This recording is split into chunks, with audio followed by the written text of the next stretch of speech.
There we go. Hello and welcome back, everybody. It is time to get back to shiny hunting for some Groudon and Dynamax adventures. Hope you're all doing well today. Right, again, it's the white shirt that kind of messes up the entire thing when it comes to the lighting. Yeah, I need to stop wearing white shirts when it comes to streaming because it messes the lighting up. Okay, let's look at our options. Okay, not terrible. It's not great, but it's not terrible. All right, and okay, that's a. I guess I can go for the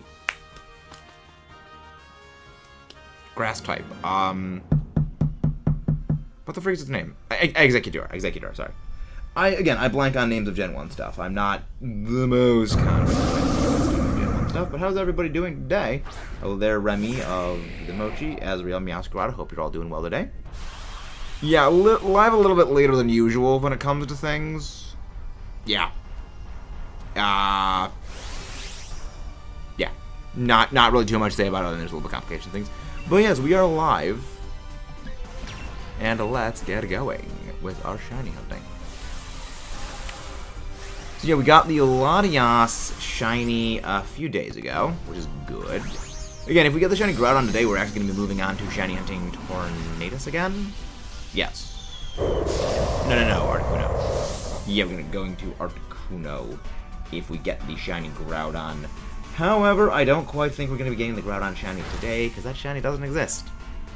Well, unless it doesn't exist more, we can't really beat Groudon. Again, Groudon is one of the most difficult shinies to actually. Groudon is one of the most difficult Dynamax adventures to actually beat, and I will forever stand by. I think it is debatably harder than Zygarde. Because the thing about Zygarde is, if you can just resist or be immune to ground moves, it's really not that big of an issue. But with something like Groudon, it's like, well, no, it just demolishes your entire damage output by literally just throttling you with just ridiculously powerful ground moves. Because a move like Press with Blades is like over double power what a move like 1,000 Arrows, 1,000 Waves Land Wrath does. Just more powerful. And slowly chip through the Armaldo. Thankfully, well then again, the other stuff can't really do any damage to it. Yeah, Strange Steam does at least a decent amount of damage. Strange Steam on a Misty Terrain Guizing, I kind of think is one of the most useless moves in existence. Because it's a move that has a chance of confusing. But you can't inflict status conditions when on Misty Terrain. So it's meant to be used either on a neutralizing gas one, or it's meant to be used against flying targets, which, I mean, yes, that math does make sense. But, I don't know, just seems a bit weird that they would make a Pokemon with Misty Terrain, and then it's like, well, no, it has a... Especially a Poison type on Misty Terrain, because again, Poison types are generally known for status inflictions. I don't know, it's a bit strange. But hey, we fluff around and find out. But how's everyone doing tonight? No switch. No switching out. Actually, wait, I just realized something else. If we... Well, no, that's Misty Terrain, not Neutralizing Gas. Right, Neutralizing Gas is the other one. Yeah, I'm gonna go for the Executor, because I would at least... Well, I mean, I need the shiny for this thing, so... And again, it would be good to have that thing against the Groudon. Want a Pokemon? No. I don't... Do I hate the Scyther more than I hate the Armaldo? Well, no, I think Scyther's probably a bit of a better bring than anything. Bacon time. Hello there, Jacob. Hello there, James. How are you doing today? Hope you're doing very, very, very well. Again, hope everyone is doing well today. How are y'all doing? Again, don't forget to leave a like on the stream if you haven't done so already. Glad you're doing well, James. Glad you are doing well. Right, so long as that thing is in play, I can't really do any damage. Which is infuriating. So I'm pretty sure Misty Terrain's the only one where the dragon damage reduction is based on the target being on the terrain, not necessarily the user. Question, thoughts on the type combination of ice poison?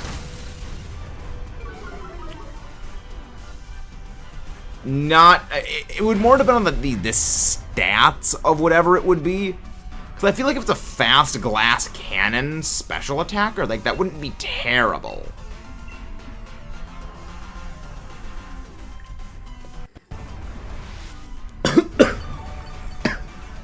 Even debatably possibly like a fast physical attacker, but overall special would probably be better.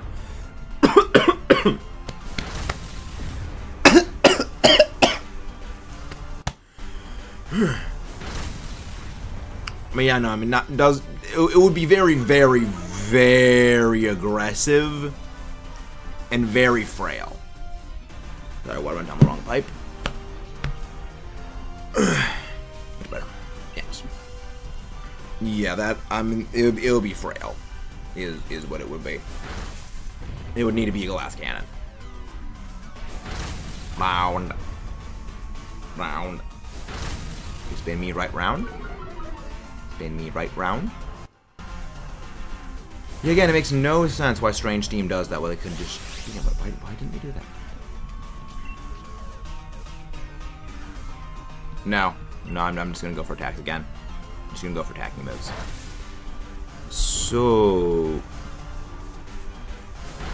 and then we go for the Executor. Yes, if we get to the Executor, then I think we should be fine.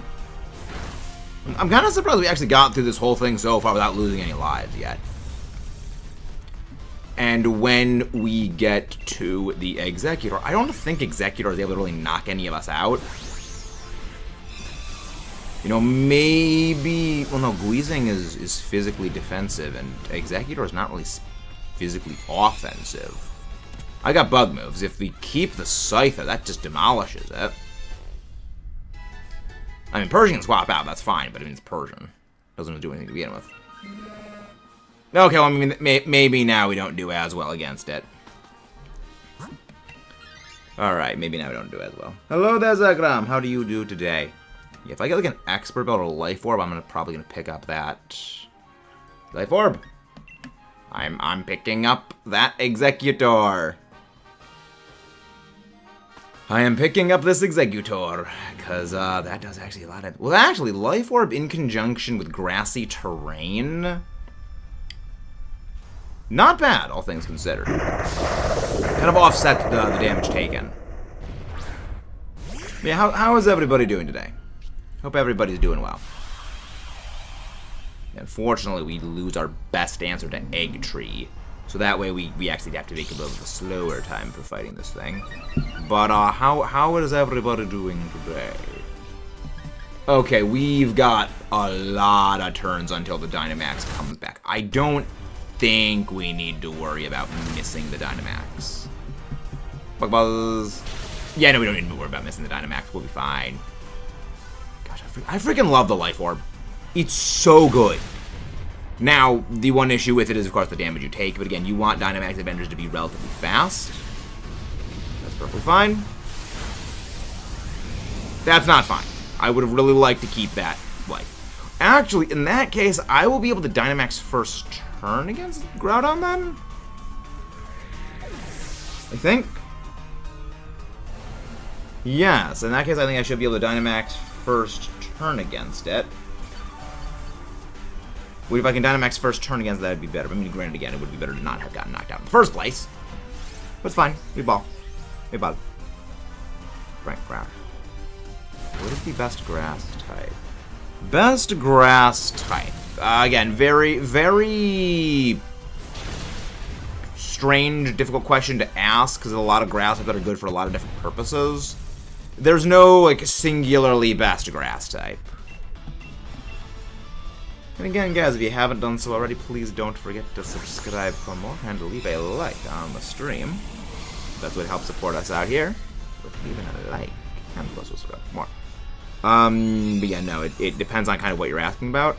You know, like best attacker, best wall, tank, status spreader, pivot.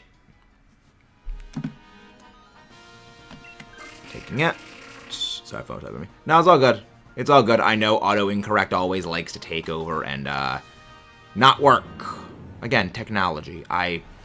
Supposed to make our lives easier? I have my doubts. I have my doubts that technology is supposed to actually make our lives easier. I think it's supposed to overcomplicate. But hello there, Groudon.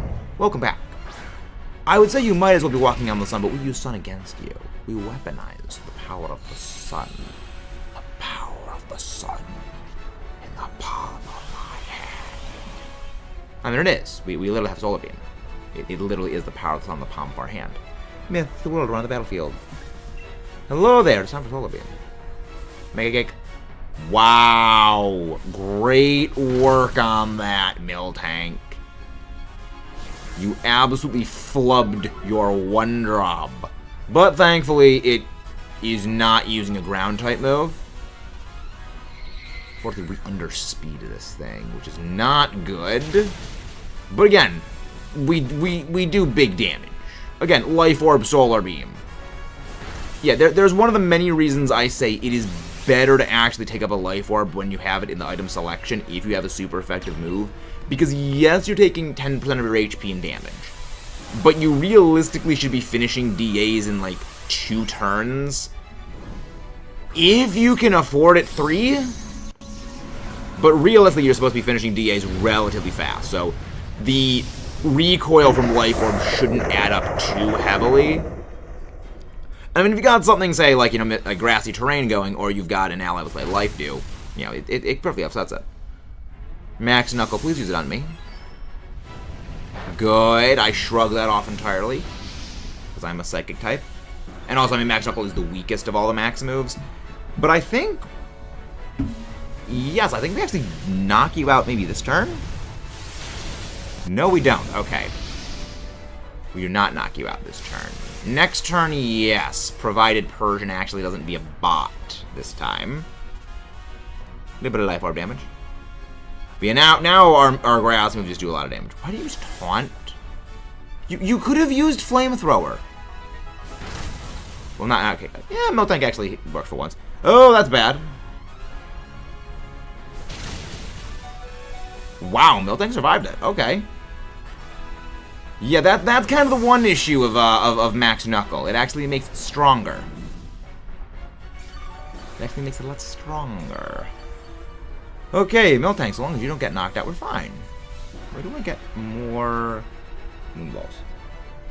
The only way to get more Moonballs is to collect Apricorns on the Isle of Armor and in the Crown Tundra in select areas.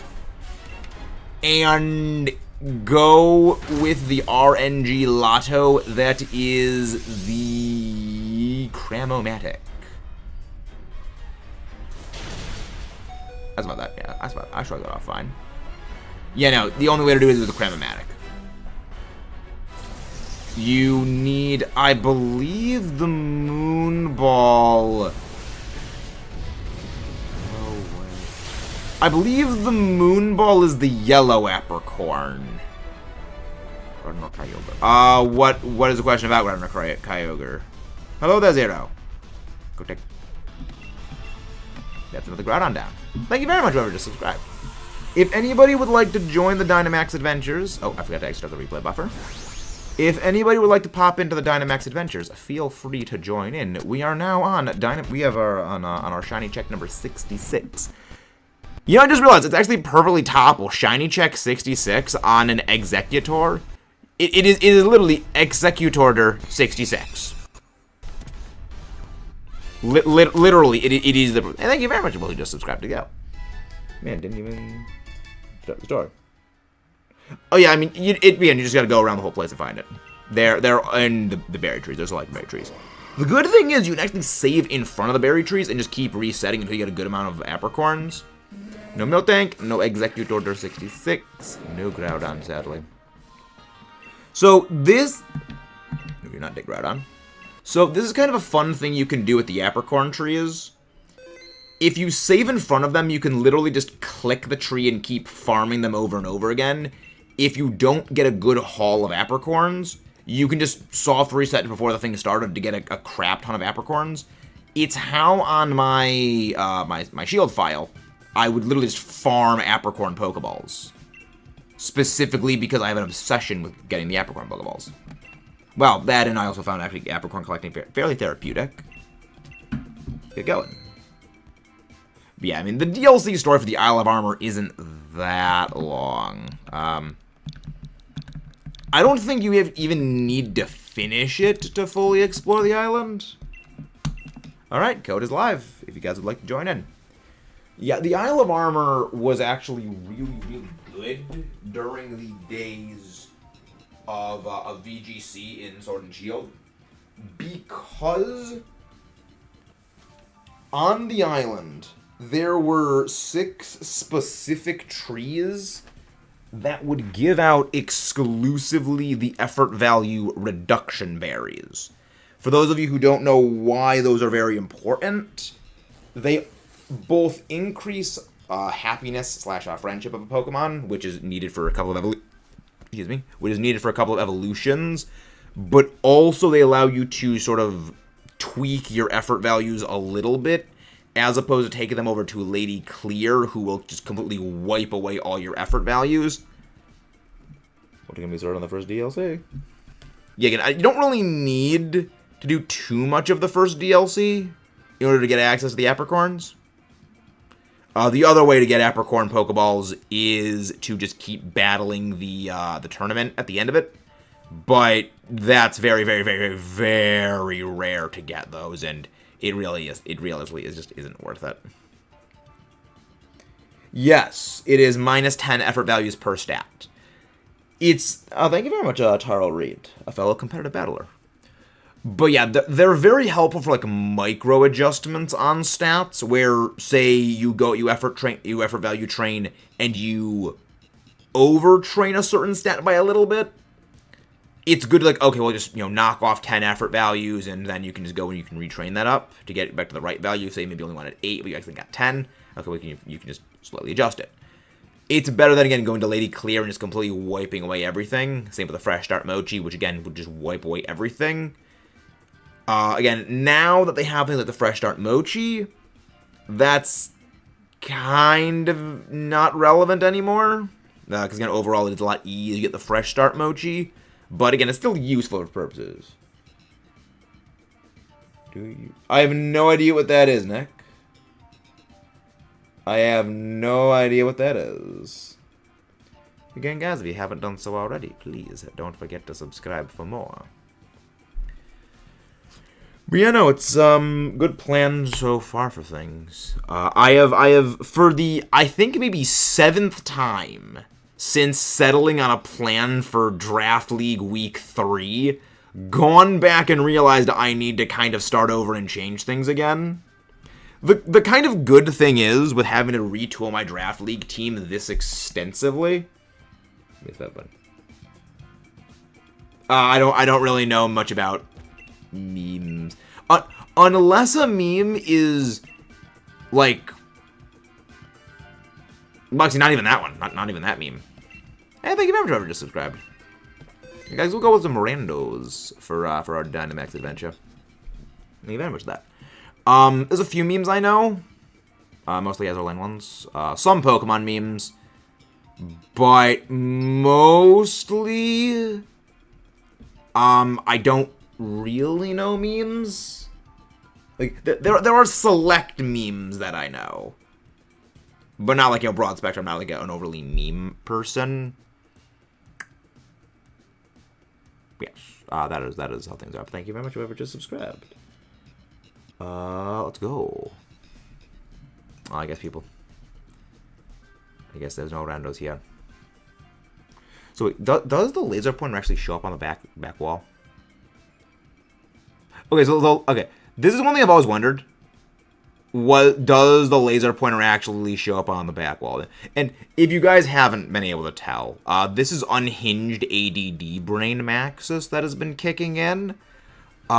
So be prepared for some unhinged ADD mode streams, which I know you guys love unhinged ADD brain maxis, because unhinged ADD brain maxis is the most unhinged maxis there is. My brain is indeed very smooth, the smoothest there is. Your ends will simply slide right off.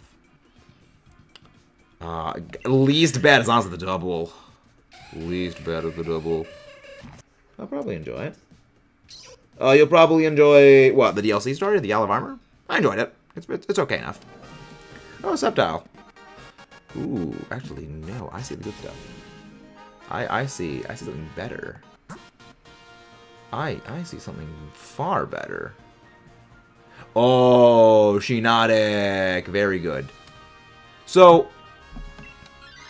this is one thing when I actually did the Groudon counter guide video, which that video has been scripted. It has not been recorded yet, but it has been scripted, and we literally got, within the top 5 counters, our pathing includes 3 of them. ADD meta. ADD brain meta, yes.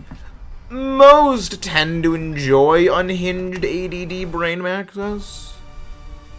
Doesn't affect the Jigglypuff. Okay, I guess I just go for... Actually, no. Did I go? Yes, I did go for body press. I did click the body press. Press. You could indeed call it a very pressing issue. But yes, ADD Brain Maxis needs to get back to working on videos. Which, the good thing is, when it comes to those videos, I just need to work on, like watching a Godzilla video, a Godzilla movie, and just like noting at certain points when certain things happen so I can go back and edit them later. Hello, Devin Anderson. I'm doing very, very well. Also, Razor replied. What a Razor. Please tell me I actually got the timing right when I scheduled that match with Razor. Okay, so for those who don't know, the person I'm going up against next, like tomorrow in the draft league, they live in Australia time. So we need to do like a massive time zone correction, because the time where we are battling is technically Saturday night for me, but for them it is Sunday morning. So we need to do a massive time zone correction to figure things out, and I'm like, okay, I think I got it right. But I can never be sure if I got it right. Because again, time zones can go suck a railroad spike, and we should have a universal time standard. Where it's like, okay, it is the same time everywhere in the world. Like, okay, so it is, 1 a.m. here is also 1 a.m. there because it's the same 1 a.m.s. That's what it should be, just for simplicity's sake. But hey, that's just me. Okay, good. So that was right.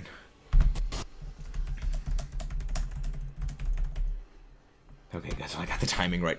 That is the one thing about the IBL and various affiliated leagues is, in order to set up the rules so you can have an extended timer for turns, we needed to have competitions made. It's not just, okay, you go in and you... It isn't just you go in and you click, use this, it isn't, ooh, Life Orb, I'll take the Lorb. I will indeed take the Lorb. It isn't just you go in and you click, battle, like Link Battle. Hey, yes, I'm Charlie, doing well. Hello, my place. What do you do in your Godzilla videos? Well, the Godzilla videos are being made in the process right now, little my. But the first of them, so there's like 3 or 4 different types of Godzilla video ideas I have. And when I say types, I mean like categories. The first one, the one that I'm working on presently right now. Oh, nice, got you in a tornado face. Fun.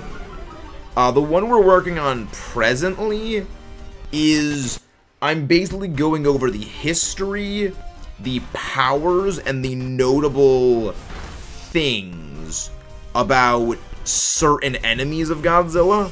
So let me go grab some of the movies.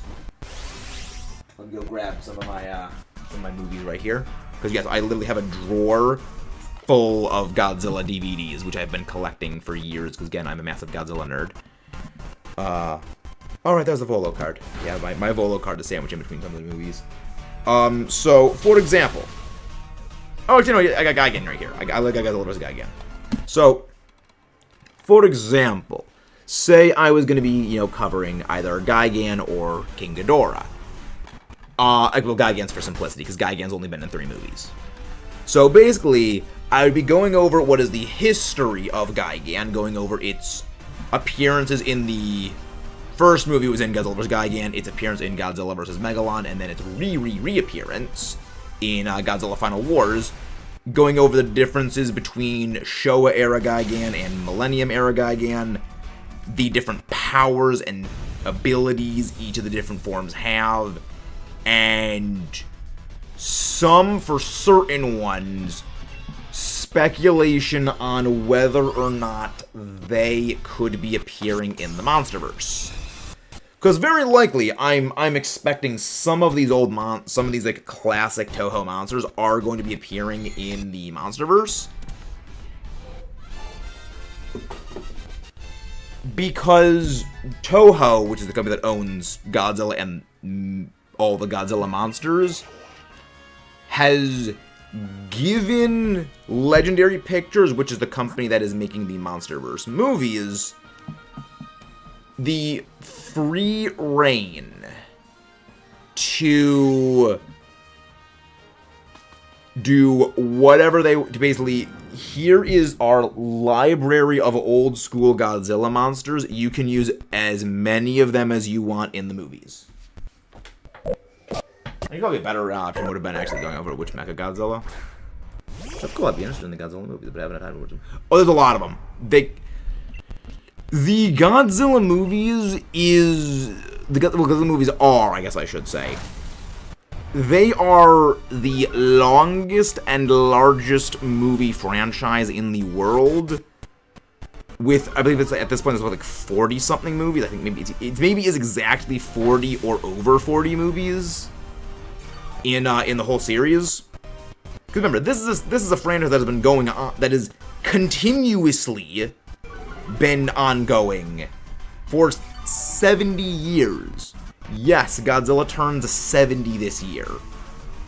So, you have 70 years worth of movies, and there was a... Well, there were three. There are actually 3 different times where they were basically cranking out a brand new Godzilla movie, like, every year.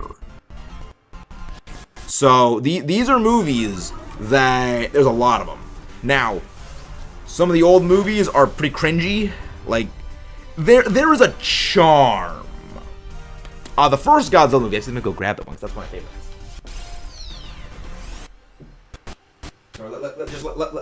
Allow me to flex with the collector's edition Godzilla case.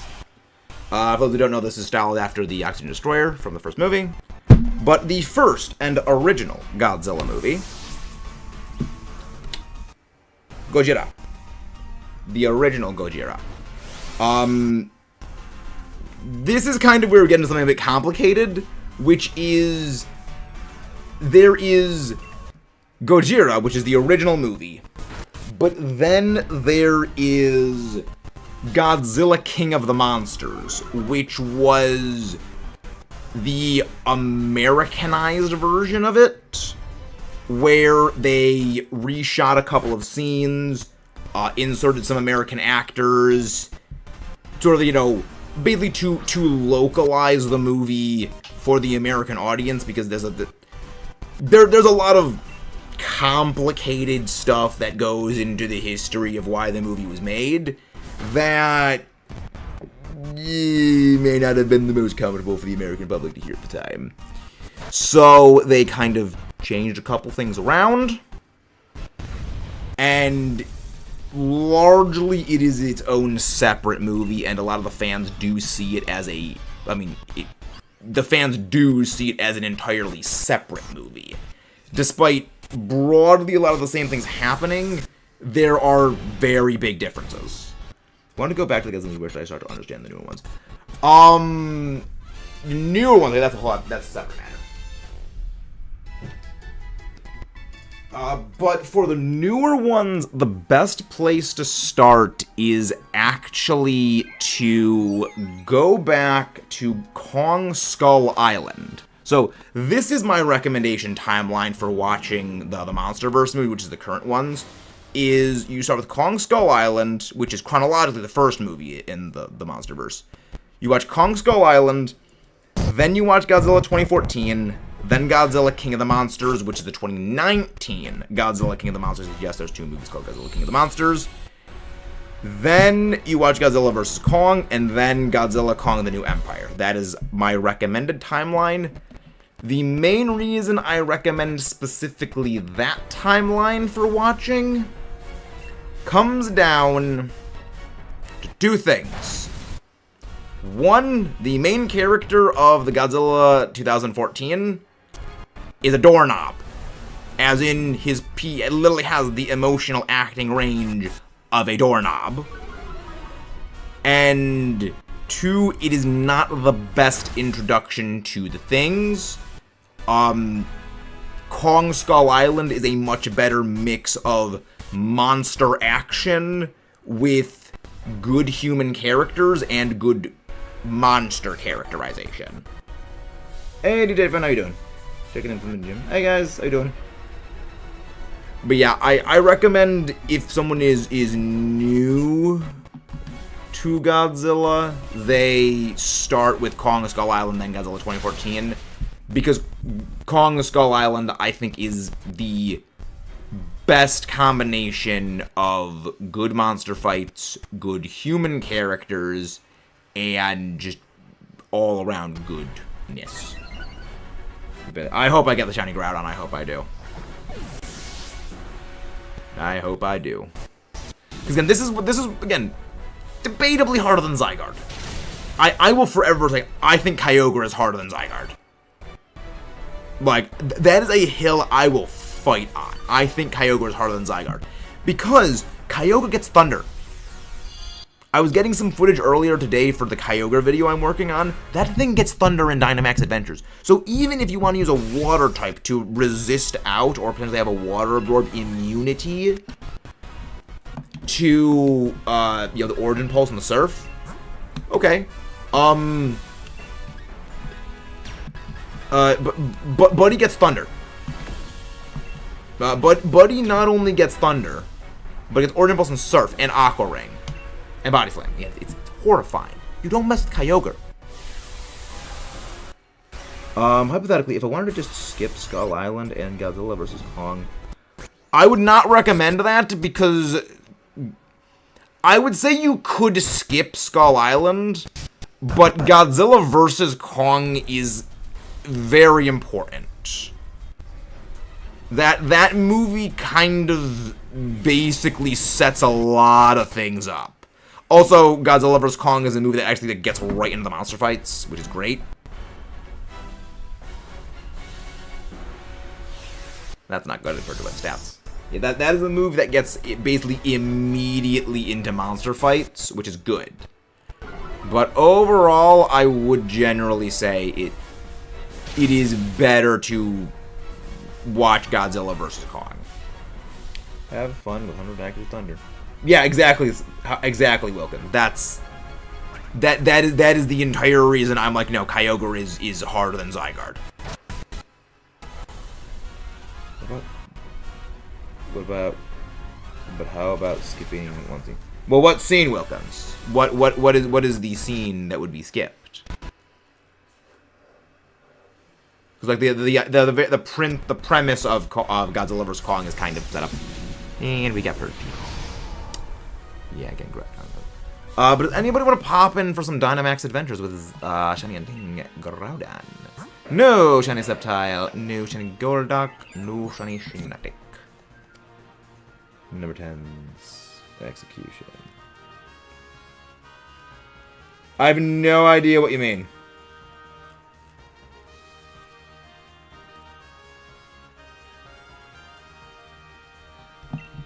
But yeah, no, like, I mean, you can kind of skip Kong Skull Island. I just think it's the best introduction to the whole of the Monsterverse. Yeah, because, like,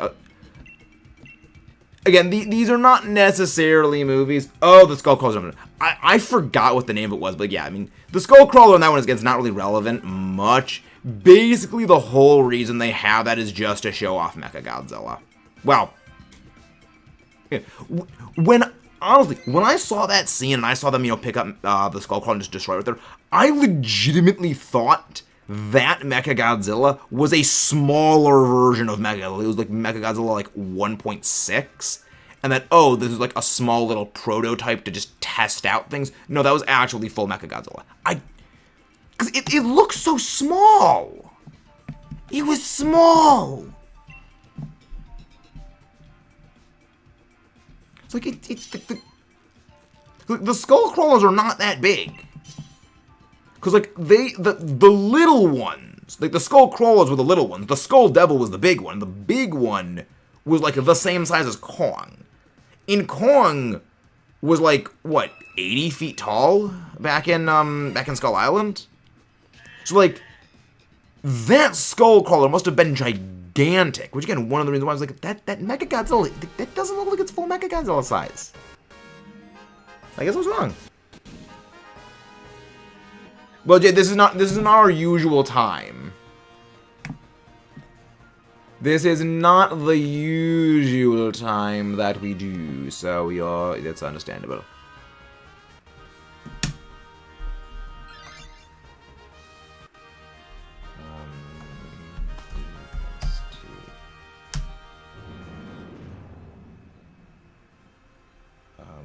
The time selection was mostly a range.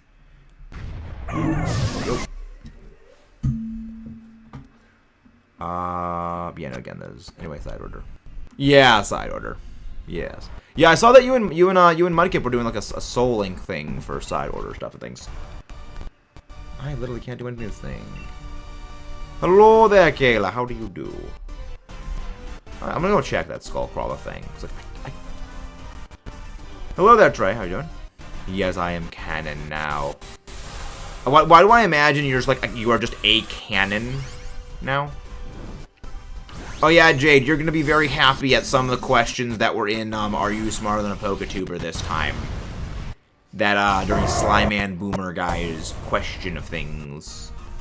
And if you guys haven't done so already, please don't forget to subscribe for more and leave a like on the stream. What other items do you need besides the yellow apricorns? For the Moon Ball, it's just yellow apricorns. So this is the way the apricorns work in the Cram-O-Matic. When you put apricorns into the Cram-O-Matic, you have for every apricorn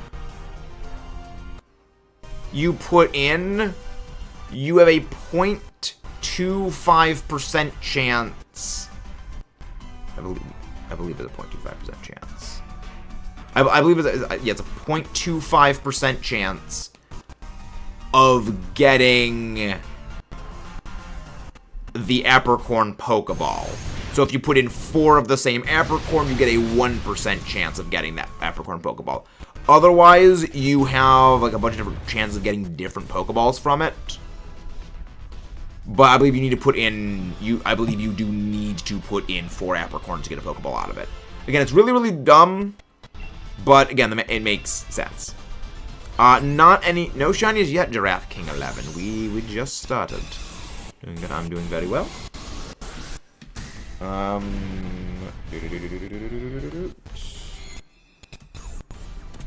Let's go. Wait. I just got a thing that popped up said the Godzilla news article that I need to go check this out. Sorry, I'm a massive Godzilla nerd. I have like single brain cell when it comes to Godzilla related things. I'm doing good. I'm doing very well. The worst Godzilla was the greatest animated sequel. Oh yeah, Godzilla the series. I freaking love that series. That series went hard.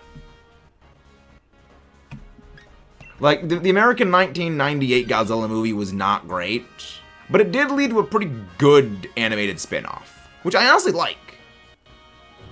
Which we are gonna be doing a thing with that series at some point, because I do genuinely love that series.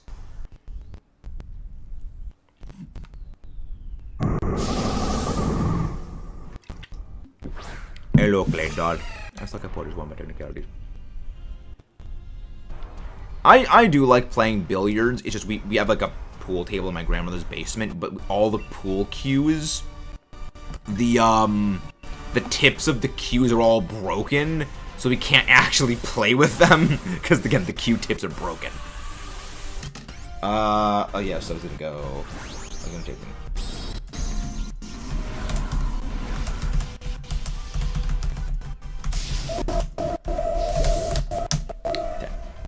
So like again, there is no way that Skullcrawler is full-sized, same size as Mechagodzilla.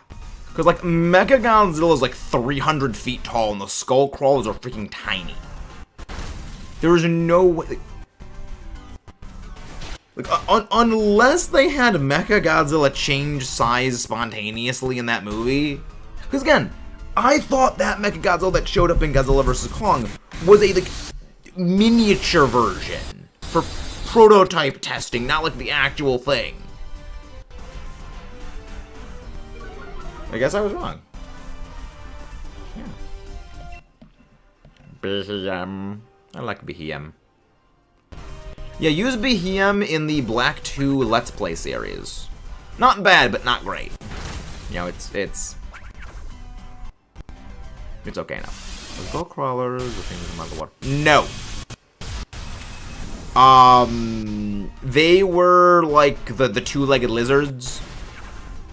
They were like the snakes with front legs that had like the bone face. Kind of.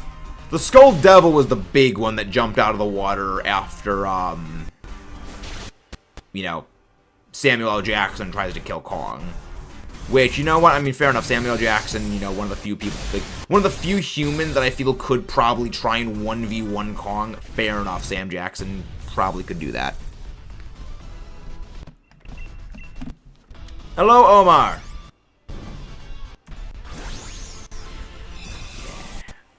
Yeah, it's kind of... Again, I enjoyed Skull Island. I kind of surprised we haven't gotten another solo Kong movie yet. But it does kind of make sense considering Skull Island literally no longer exists. Yeah, again, that's kind of one of the reasons why you kind of need to watch King of the Monsters, is Skull Island just doesn't exist anymore. I get why I can't explain, but I tend to like them more than the main character monsters. I mean, I feel part of the intrigue of them comes from, like, you don't get to see them as much. You know, there's a mystique in the lack of explanation. Which is one of the reasons why I will forever say the way they handled Ghidorah in King of the Monsters was freaking brilliant. Because, like, they literally come out and say Ghidorah's an alien. But they never touch on it again. So, just casually in the Monsterverse, aliens exist. But they don't even talk about it. And again, that makes me think that they are planning something with it. They know they have something to do with aliens, so why would they not say, yeah, we're gonna do stuff with aliens? I'm actually gonna Dynamax here because I want the Dynamax to be on the thing. Skullcrawler, number 10. Oh, number 10 was specifically a giant Skullcrawler then, alright. Like, I need to check this, because, like, this is something that has legitimately bothered me about Godzilla vs. Kong under 11. I never understood why the Skullcrawler was that giant. Because, again, Mechagodzilla is like 350 feet tall. And the Skullcrawlers are freaking tiny. Ha, sucks to be you, I got Sap Scepter, buddy. Get beamed. You can't eat with grass moves. Oh my gosh, yes. Skull, number 10. Yeah, there actually is a very, very big difference between the way that number 10 looks and actually the way the other skull crawlers look, where like the translucent skin. Skull Island. Pictures Skull Island. Let's see. Interesting. Skull crawler. Skull Devil, the Alpha Skull Crawler, known as the creatures. In 2024, the Apex Cybernetics captured the Skull Crawlers using them. Okay. So yes, number 10 was larger than the Skull Devil. The Cybernetics used to capture the Skull Crawlers, including one that was even larger than the Skull Devil to test Mechagodzilla's capabilities. Be them in the You're not king. You're just a stupid animal. Yeah. Species, Hypervorous giant two-legged salamander. Like, I love how matter-of-fact, like, the Godzilla wiki is when it comes to things. Where, again, because it's all told from an in-universe perspective. Also, thank you very much if you ever just subscribed. If you guys haven't done so already, please don't forget to subscribe for more.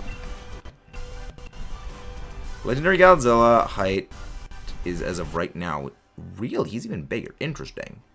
Yeah, because I remember that back in King of the Monsters, he was... I'm pretty sure in Godzilla 2014, he was 350 feet tall. Because I thought he was 500 feet tall because of like the height of the Golden Gate Bridge. But no, he was 350, and then he's gotten bigger as time goes on. Which again, as we saw from the Battle Axe Kong has, which the Battle Axe Kong has is made from the thigh bone of a Godzilla. And if you compare that axe to the size of Godzilla, like Godzilla's leg, that is way bigger than Godzilla's leg. So Godzilla's species gets a lot bigger. So Godzilla's still growing. I love it.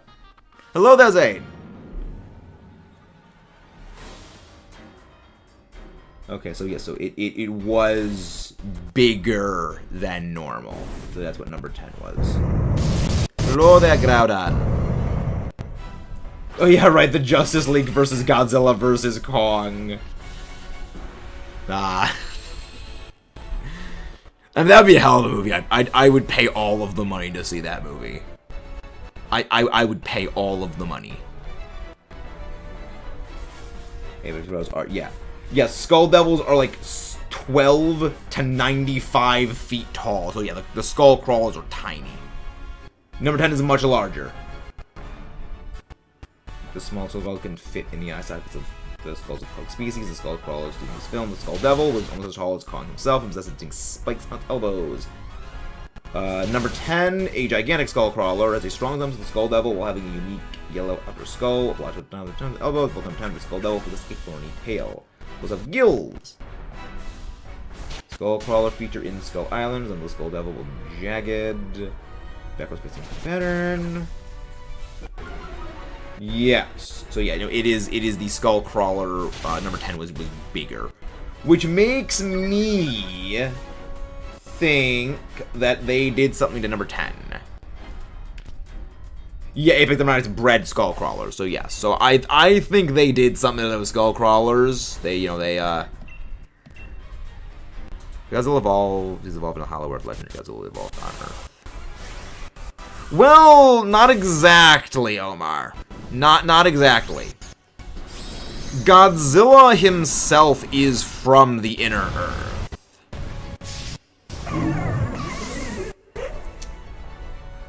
Godzilla was from the Inner Earth. This actually is a video I'm going to basically be talking a lot more in depth about.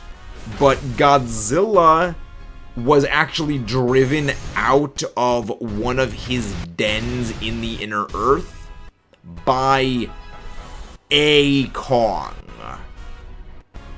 And at the time Godzilla was driven out of his den, he was like a juvenile. He was small. He was a much younger, much lesser experienced Godzilla, so he was able to be driven off by a member of Kong's species. He's the only one of the species to have official merchandise. Really? There's no Skull Devil merchandise? I would have expected the Skull Devil to have merchandise. It's literally the big bad. That is very surprising. I'm not surprised Double got knocked out. Like Double. Interesting. Well, I mean, we're gonna knock this thing out next turn anyway. We're gonna knock this thing out. Hopefully Groudon uses Scary Face on Lurantis. That'd be funny. Alright, Crygon a lot of speeds. It's fast. Ultimately unofficial. Really? Wow. Oh my gosh, it actually did use it on the Lurantis. Oh, it nullified abilities. That's lame. That just gets a little species of yeah. Like, there have been so many people that have been saying, like, in Godzilla Kong the New Empire, when they say, like, the Godzilla that ate a star. Like, think, oh, that's Space Godzilla. It's like, no. Like, the mons that ate a star, that is their name for Godzilla.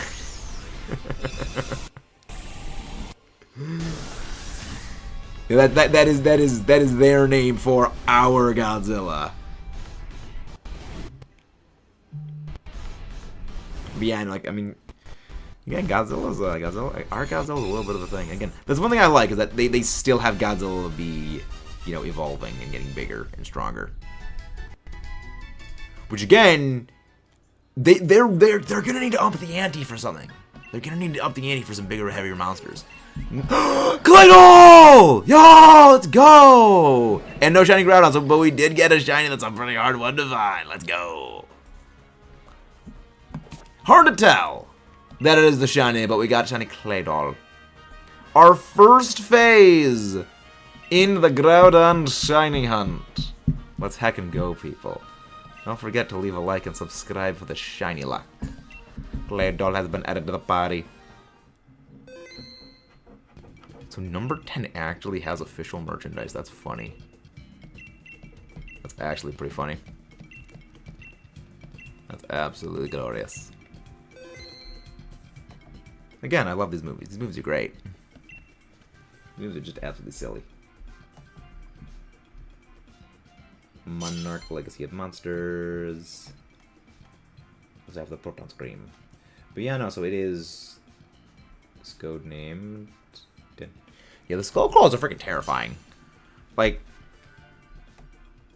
the Skull Crawlers were meant to actually be like an homage to one of the monsters in the original King Kong, which was like the two-legged lizard.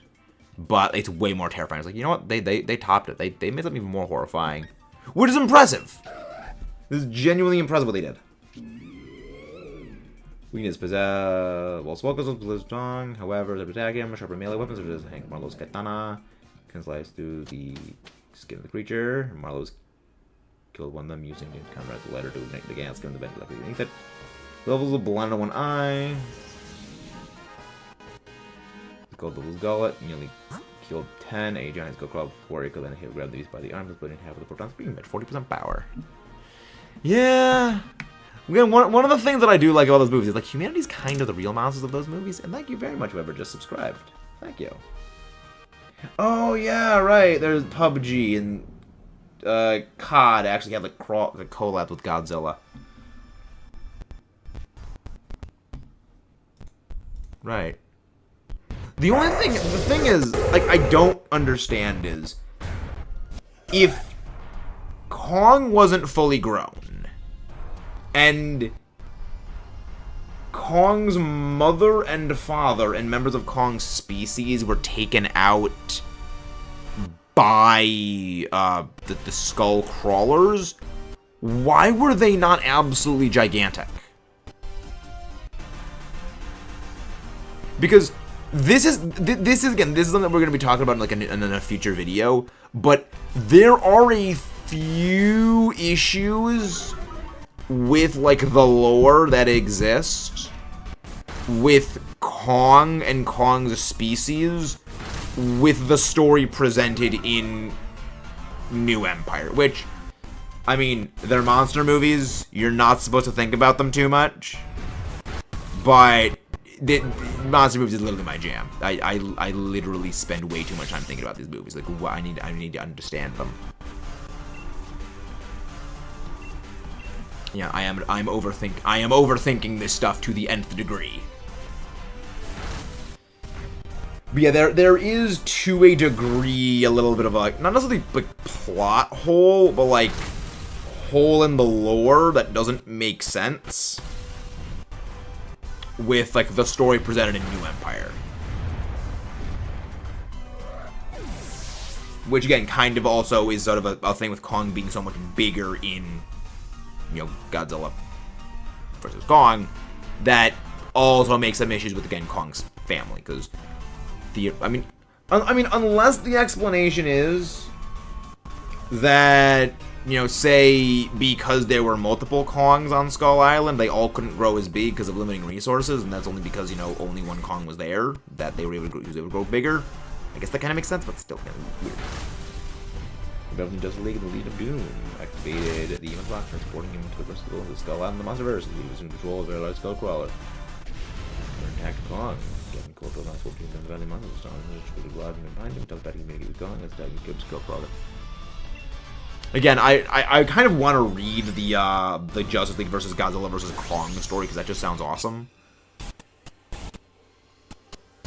Swell astonished.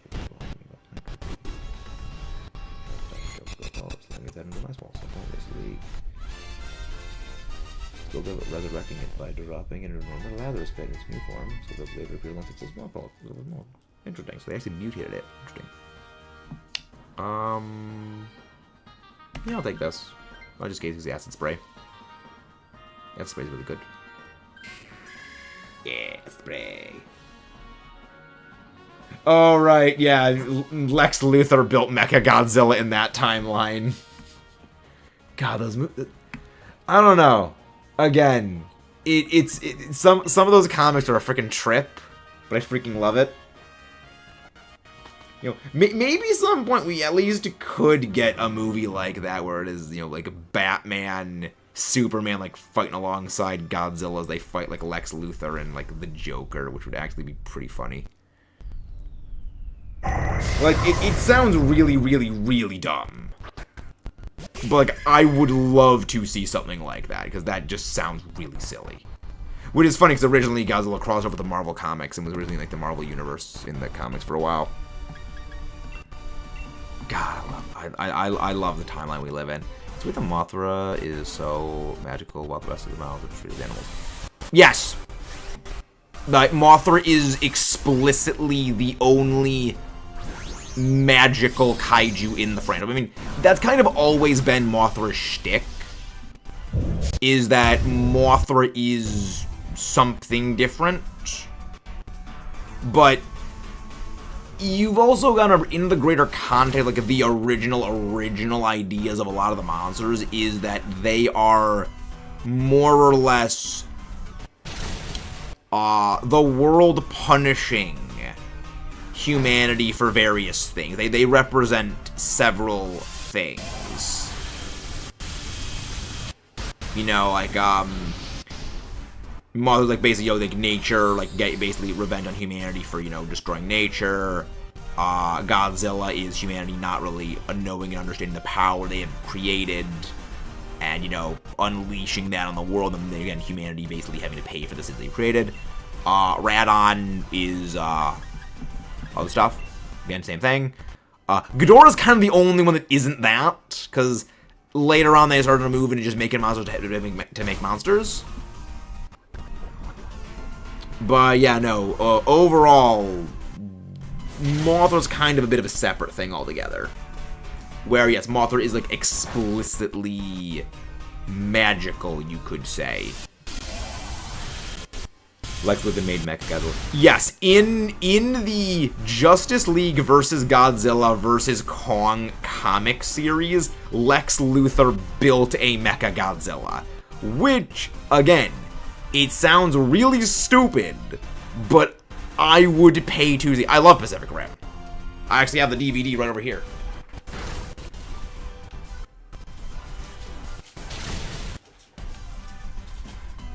Yeah. Blu-ray DVD. Like, I love these movies. Yeah, we got the, yeah, we got, like, the double, like, the double disc cover. Like, I remember younger Maxis would just be forever amused by just doing, like, this. You know, just dragging my nails across these things. Just like the sound it made always amused me, and even to this day I'm still amused by it, again, ADD brain goober. Like, I freaking love this movie.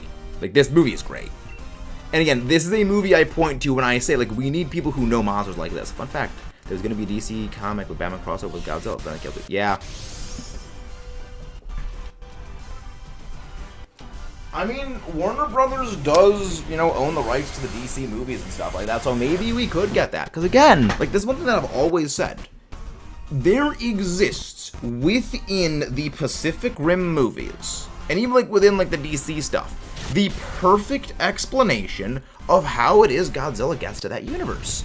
The literal entire plot of Pacific Rim is aliens, well, not even aliens, like extra dimensional things, open up a portal to our universe from their own universe. So who's to say, they don't accidentally crack open the dimensional gateway between Pacific Rim Earth to Godzilla Monsterverse Earth, and then you get that? Who's to say they can't just do that? I used to play that. Mason Woman.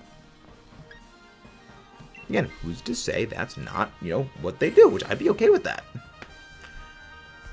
Again, these are monster movies. You don't think too much about them. You just sit back and enjoy the giant CGI punch fests. Again, we are talking about movies where you come to watch a nuclear dinosaur suplex a three-headed space dragon through a skyscraper. You're here for fun, nothing more. I'm doing good, Sword Shock. I'm doing very, very, very, very good. Doing very, very good. I'm doing well, I could say.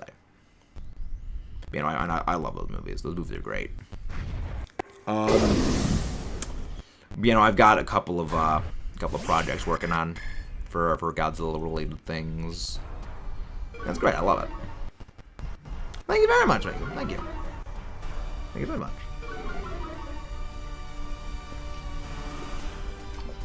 Yeah, right now I tend to use my Pokemon Go stuff to sort of...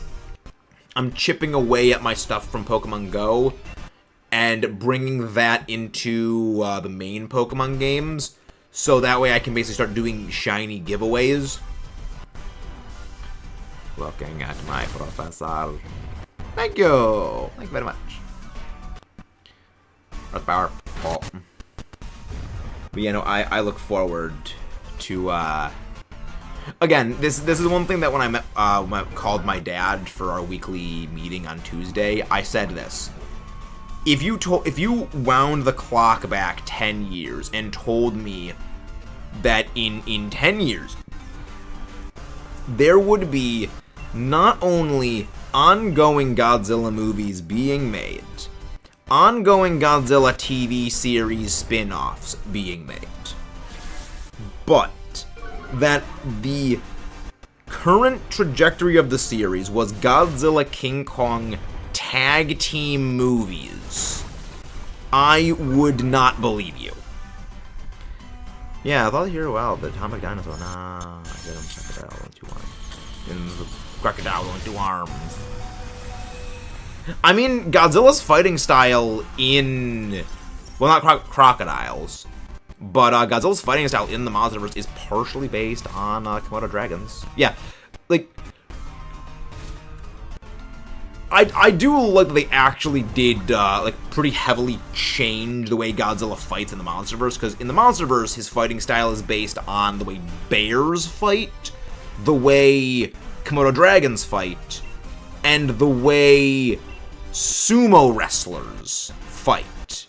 Which, when you see the movies, like, that makes sense.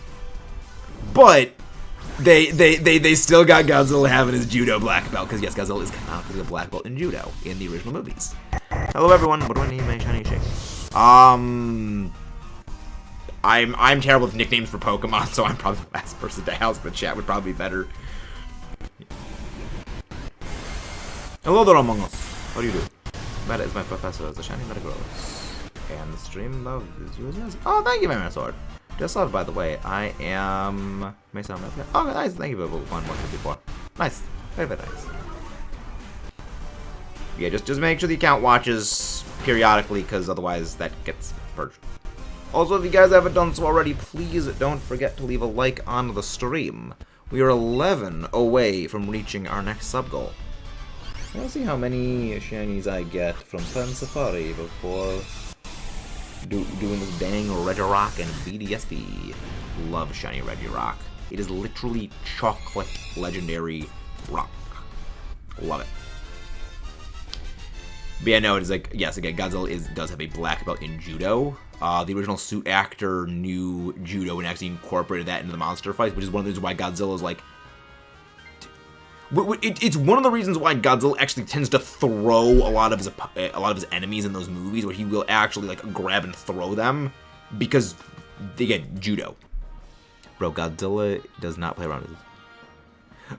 Yeah, in that movie, Godzilla was like, he was out like for blood in that movie, and it's great.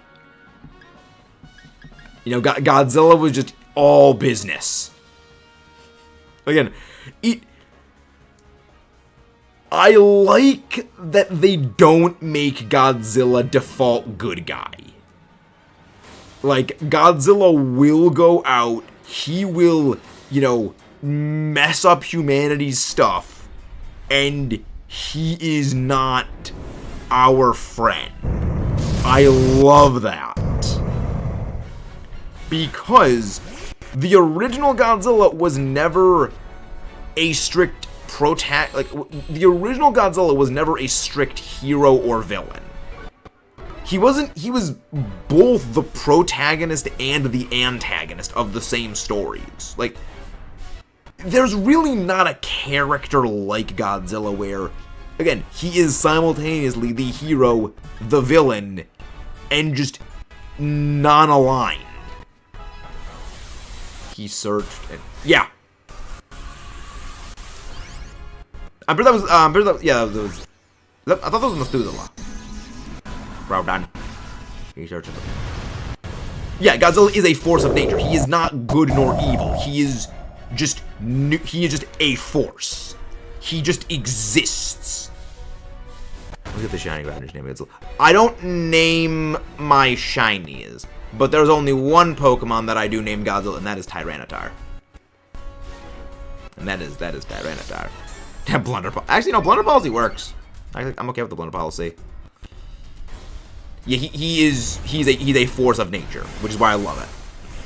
But yeah, no, it's Godzilla just means business. I'm not dealing with this crap. Like again, Godzilla in the monsters at times is just the disposition of the grumpy dad who doesn't want to deal with the youngins on his lawn messing it up when they come in and just wreck it. From like the neighborhood kids come in and wreck his yard. It's just, do I really have to put you in line again? I killed the three-headed space dragon. What do you think you're gonna do? It's like Godzilla just generally feels annoyed in the Monsterverse. Yes, grumpy friggin'. Like, again, overly sarcastic podcast put it best. He's grumpy Captain Planet.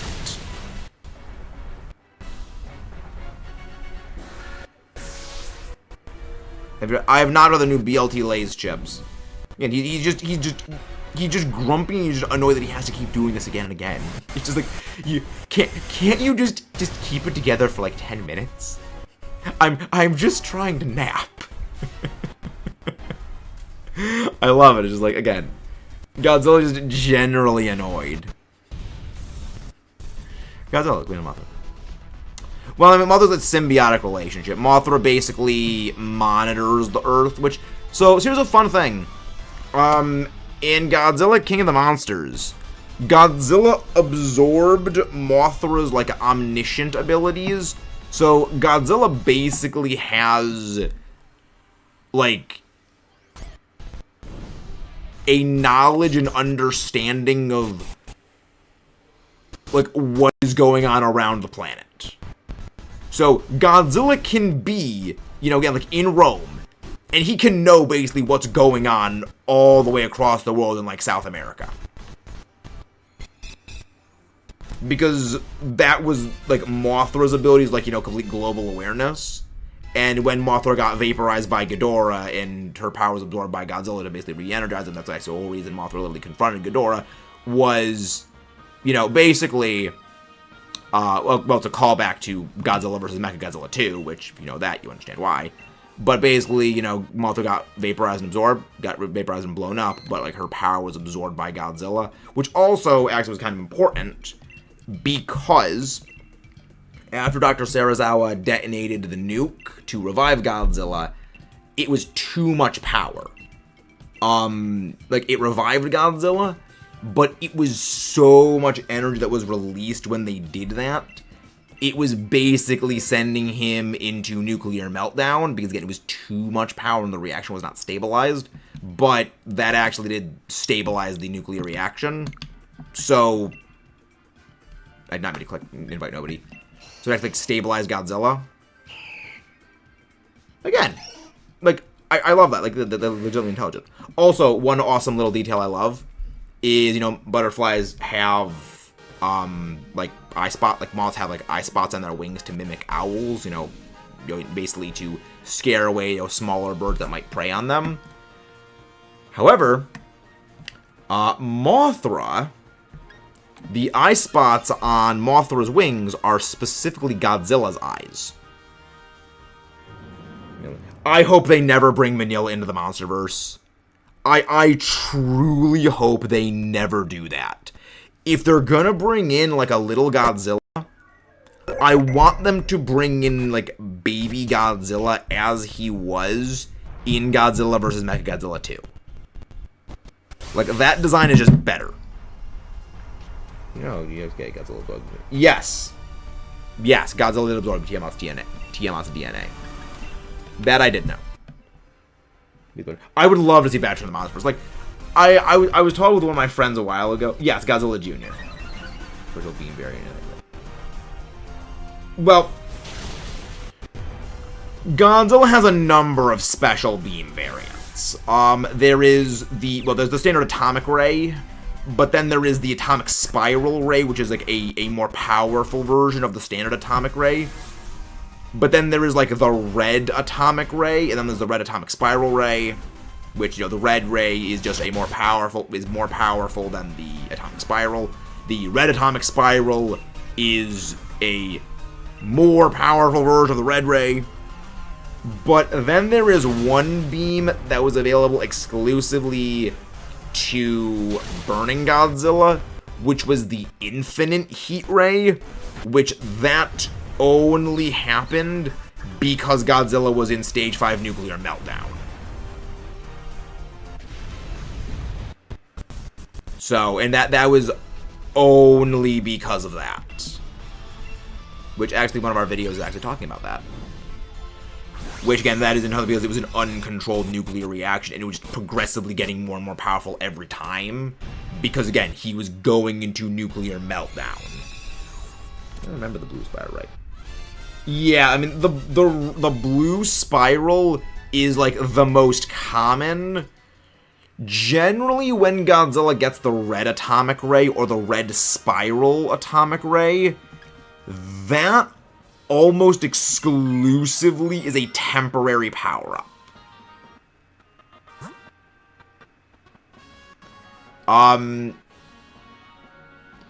Like, the best way, I guess you could think about it is, like, the invincibility power-up in, like, Mario, where it wears off after a while. Because, again, Godzilla only gets the red atomic spiral ray after, like, absorbing a significant amount of power, and then it just dissipates later. Like, the first time I believe Godzilla actually uses the red atomic spiral is specifically Godzilla vs. Mechagodzilla 2, after absorbing Radon's power, because Radon, like, sacrificed itself to heal Godzilla. And then, you know, Fire Radon's uranium heat ray combines with Godzilla's atomic ray to become the red spiral ray temporarily. But then that goes away at the start of Godzilla vs. Space Godzilla, where Godzilla regains the red atomic spiral ray after destroying several of Space Godzilla's crystals, but that eventually causes Godzilla to basically go into an uncontrolled nuclear meltdown, resulting in Burning Godzilla. Adam Wingard is the best way. Yeah. The thing is, the reason why he is the best is because he brought back a lot of, like, the fun, you know, silly fight stuff from the old movie. Like, he is an old school Godzilla fan, like the old movie, like the 60s and 70s. And he brings in a lot of that stuff, you know, like the almost like the campy fighting, but he plays it completely straight serious, and I like it. Basically, the atomic ray colors Godzilla. Not exactly. Not quite power creep. It is, again, the best way to think about them is like temporary power-ups that after absorbing enough power, it just basically dissipates after a while. Which, again, is the reason why burning Godzilla is kind of its own separate thing. Because that was when that power was entirely sustained. Because Godzilla was going into an uncontrolled nuclear meltdown and was going to literally melt down. Like, when I say legitimately Godzilla was going into a meltdown, he was going to heat up so much he was going to burn through the crust.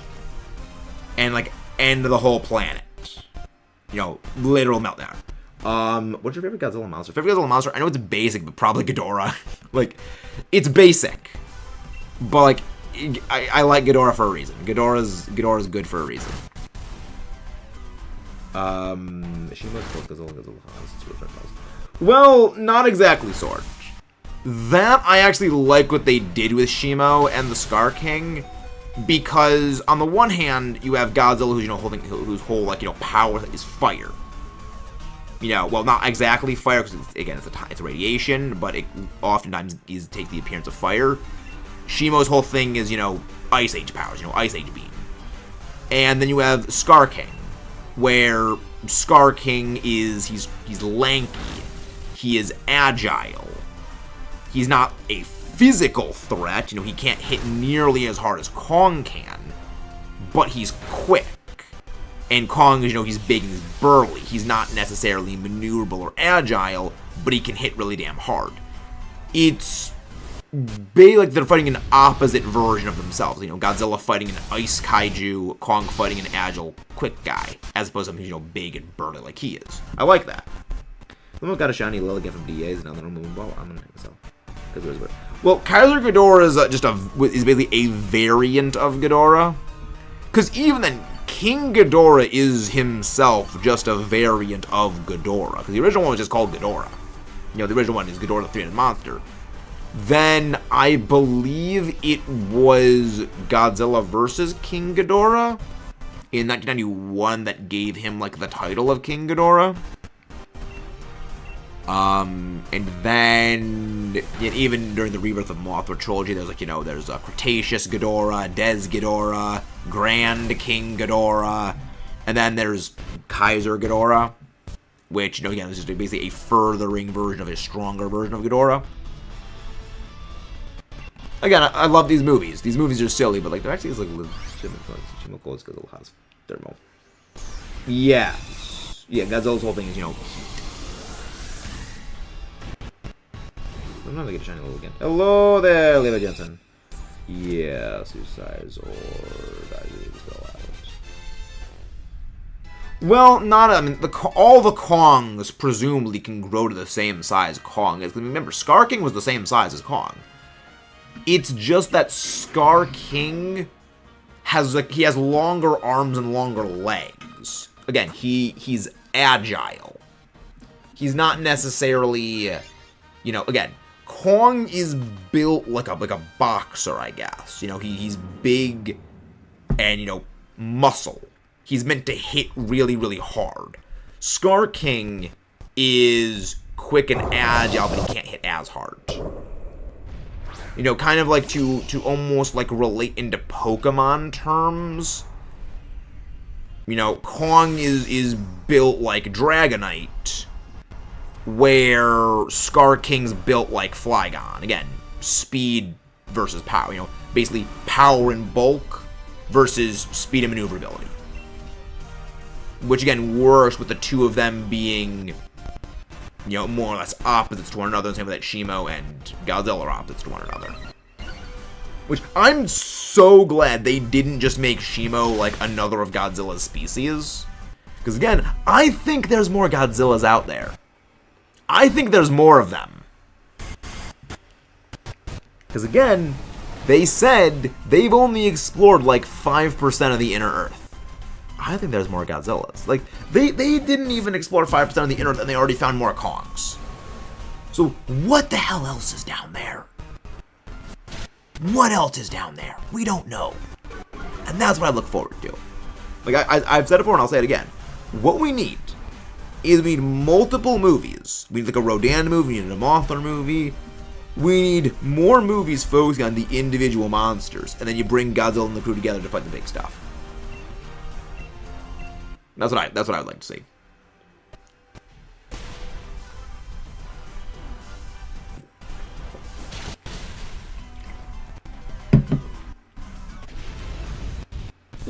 Most underrated Toho. No, Rodan is not dead. Rodan is not dead. He was actually the first one to bow to Godzilla after he beat Ghidorah.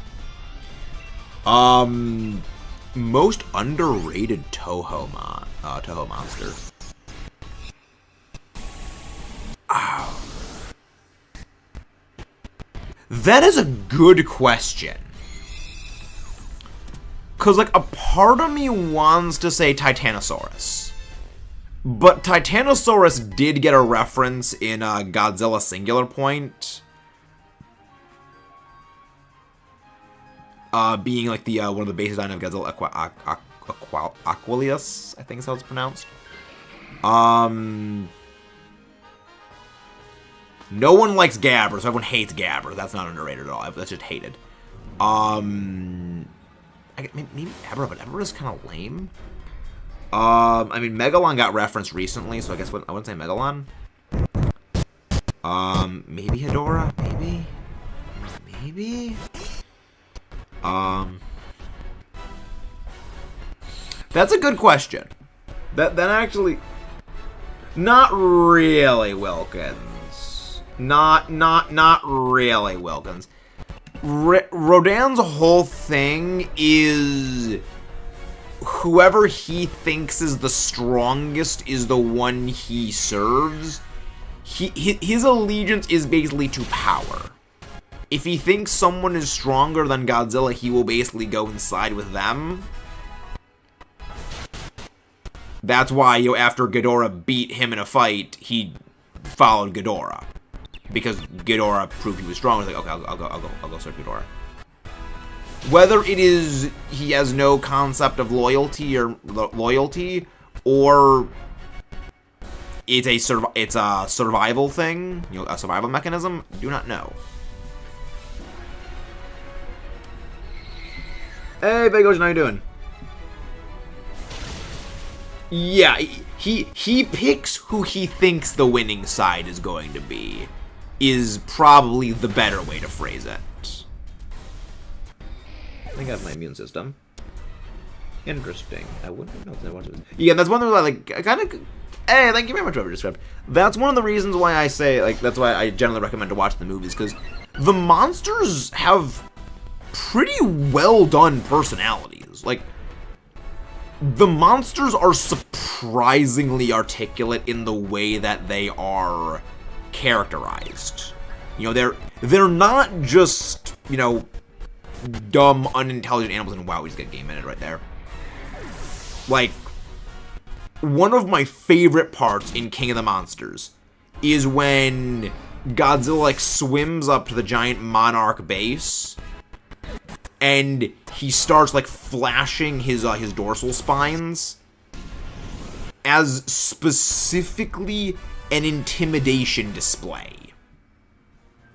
It is very specifically, he is trying to basically show humanity, do you really want to mess with me?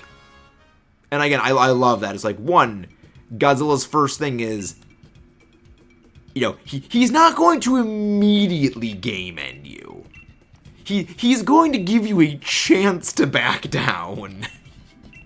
But his mercy only extends so far.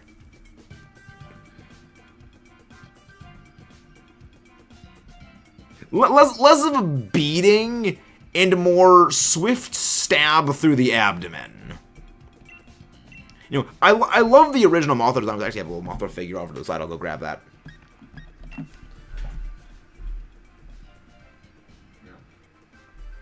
You know, I do like the classic Mothra design. No, I do like it. But I do very much like the updated design that they actually made for the Monsterverse, where she's got like praying mantis claws.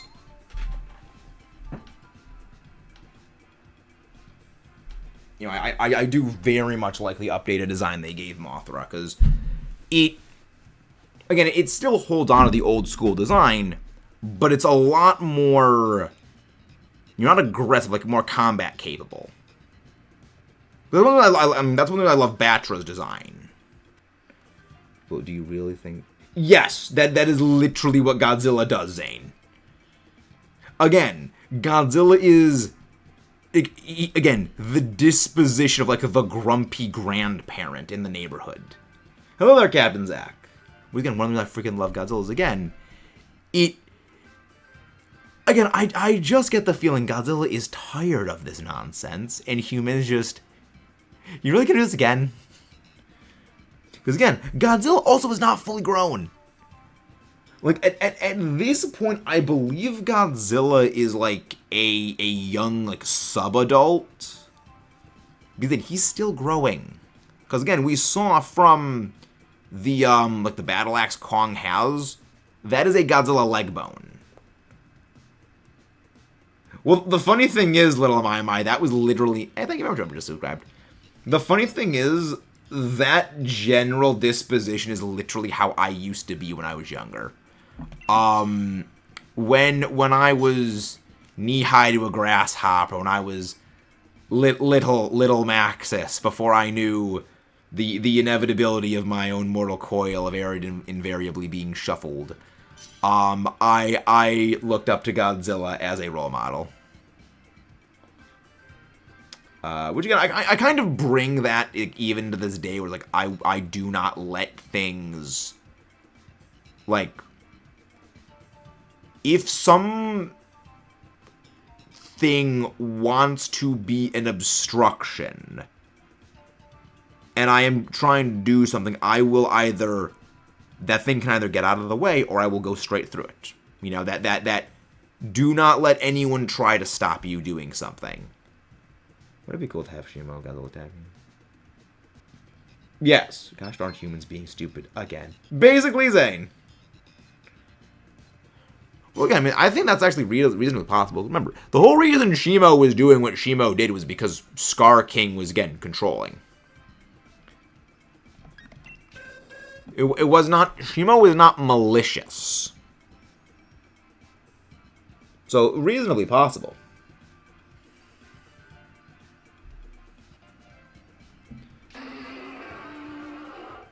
God, Scorpion's got such an awesome cry. That's such an epic cry. Please pick Zedra, please pick Zedra, please pick Zedra, please pick Zedra. Please pick Zedra. Begins, I'm looking forward, again, I know a lot of people probably will disagree on this, but I actually do really like a lot of the new original monsters they've made with the Monsterverse. You know, like, I mean, I do love the Toho Classic. I mean, I love Destroy, I love Gigan, love Megalon. Which, side note, when they were planning stuff out for King of the Monsters, a lot of concept art ideas actually had a lot of other monsters in there. Things like Gigan and, you know, some other pretty based monster selections. And the director said, though, it would be great to have them. But every one of those monsters comes with a price tag. And, you know, basically, would it really be worth, you know, shelling out, you know, a lot of millions of dollars just for licensing to some of these monsters and only have them be, like, simple cameos? Which tells me they want to make a good thing. Hello there, Tristan. Welcome in. Gamera. That actually was one of the ones they had in the concept drawings, was actually Gamera. So it's like, these guys, they These guys, they do want to deliver like something fun. They do want to deliver something fun. And they understand the limitations. They understand the limitations of making some of those movies. So that's why they didn't, you know, shell out maybe like a couple $1 million. Well, we already did get a shiny today, Tristan. We already did. So that's why they didn't, you know, shell out a couple $1 million to, you know, get the right something like Gigan, only to have Gigan pop up for like, you know, a minute or so and have that negatively like impact some like the later fight scenes, but I love. But what it also means, what it also means is that they are aware people want to see Gigan in the Monsterverse. And if I'm thinking about it, if Mike Dowry was thinking about it, Adam Wingard is probably thinking about it, and the people at Toho are probably thinking about it.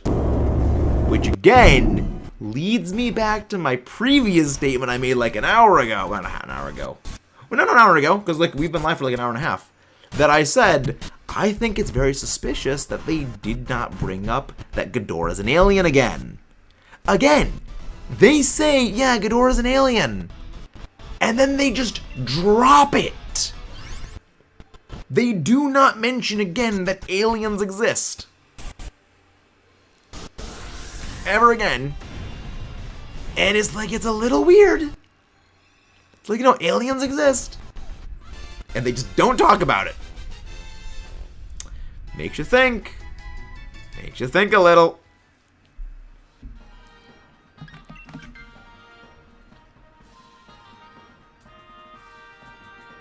But Ho did give it. Yep, yes.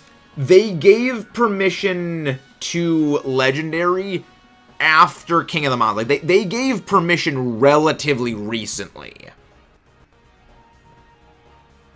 You know, that wasn't something that they basically had access to until maybe like a few months before Godzilla Kong the New Empire like came out. So that is a very, very recent. Yes, you did see a Malamar.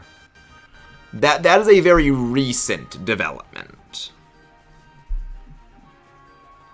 Otherwise classes. Aliens exist, and the vast majority of them do not mess with it. Now that we know of Jared, again, like, there's one idea that I would love them to do with Gigan.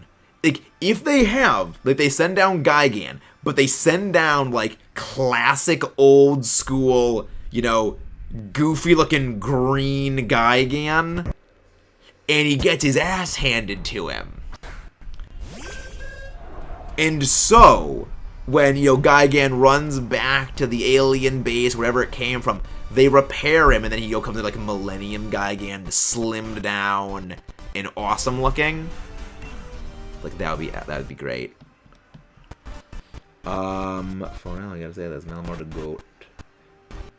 Did you do a shiny Metagross? I already do have a shiny Metagross. Yeah. It's funny you mentioned Malamar, Alan. I may potentially need to be fighting one of those this weekend for Draft League. Tentacle Face is a menace.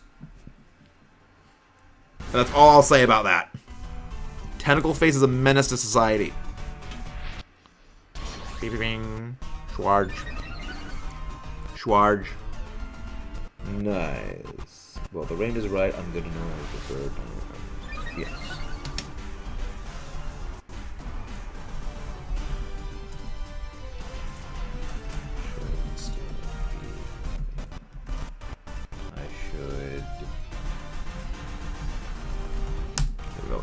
Alright, so yeah, no, it's tomorrow night is when that battle is going to be, and I'm not looking forward to that.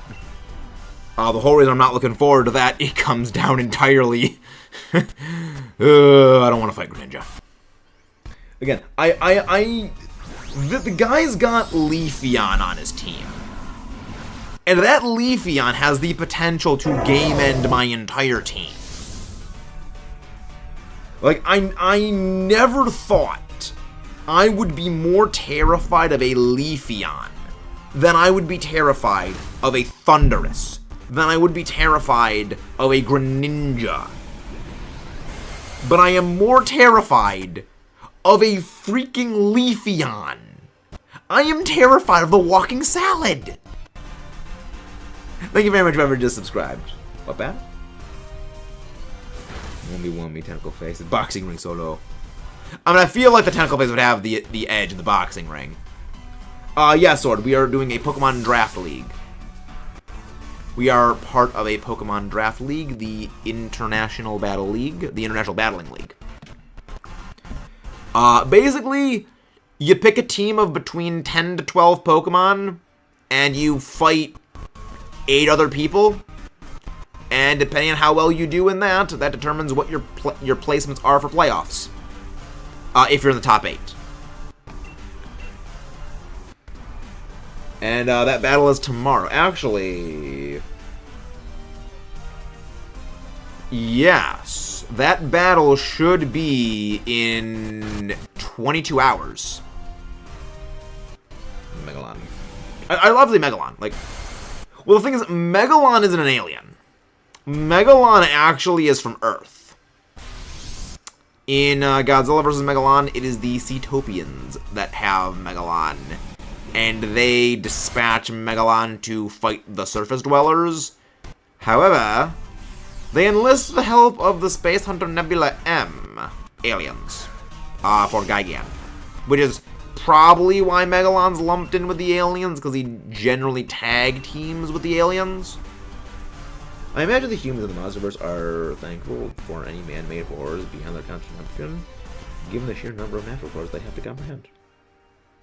Well, again, like, the Kaiju in the Monsterverse, they're not intrinsically hostile to humanity. Like, again, this is something that actually sort of influences, like, not influenced, but, like, sort of like the same thought line as, like, my own monster stories, is that the Kaiju are a natural part of the world. And that, like, humanity is a part of nature, technically. And we developed naturally alongside the Kaiju. And the ancients lived peacefully and coexisted with the Kaiju. But humanity oversteps. We overstep our boundaries. We push back against, you know, the natural order of things. And the Kaiju have to put us back in line. From time to time. It is humanity who steps out of line, and the monsters punish them. But when all things go smoothly, the monsters coexist peaceably because they are a natural part of the world. Is it just me, or does Nihilego deserve to receive the hate Lucimi does? Nihilego does not receive the hate Lucimi does. Like, Nihilego, I feel more people are, like, underwhelmed by Nihilego more than anything, because it's so physically frail.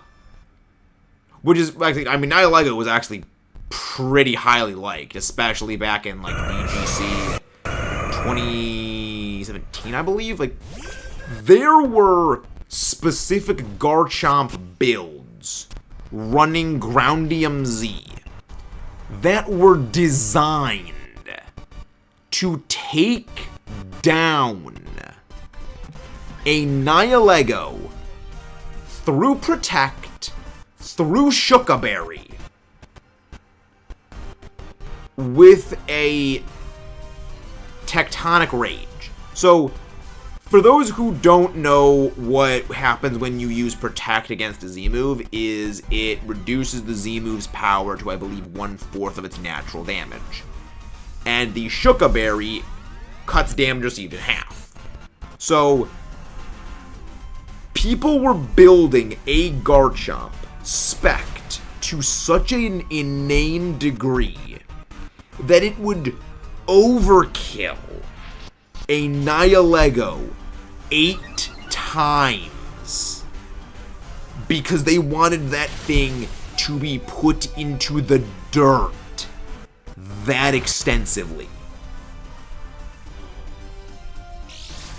Like, that is the definition of overkill. Which is one of the reasons I freaking love just looking up, like, old school competitive stuff. Because you have things like that.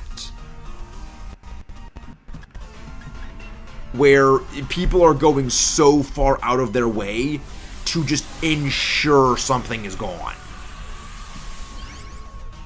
Goji Center thought the big skeleton in GSK King Kong walking on was the bridge. Is a giant normal lizard. Yeah, I don't know about the skeleton bridge. The thing is,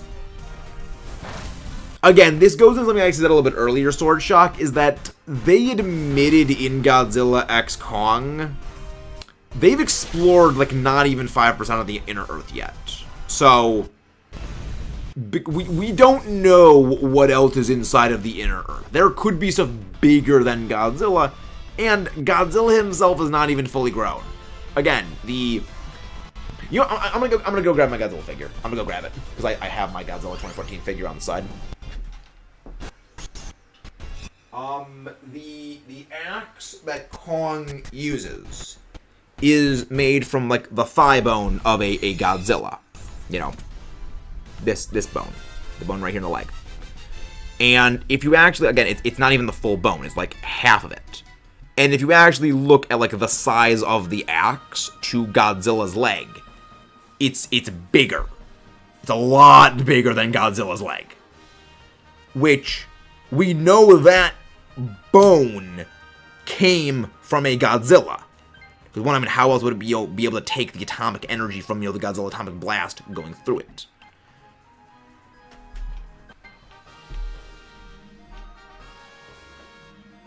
So if that thing is over what? Like, even if it's like 1.5 times bigger than, you know, Godzilla's thigh bone.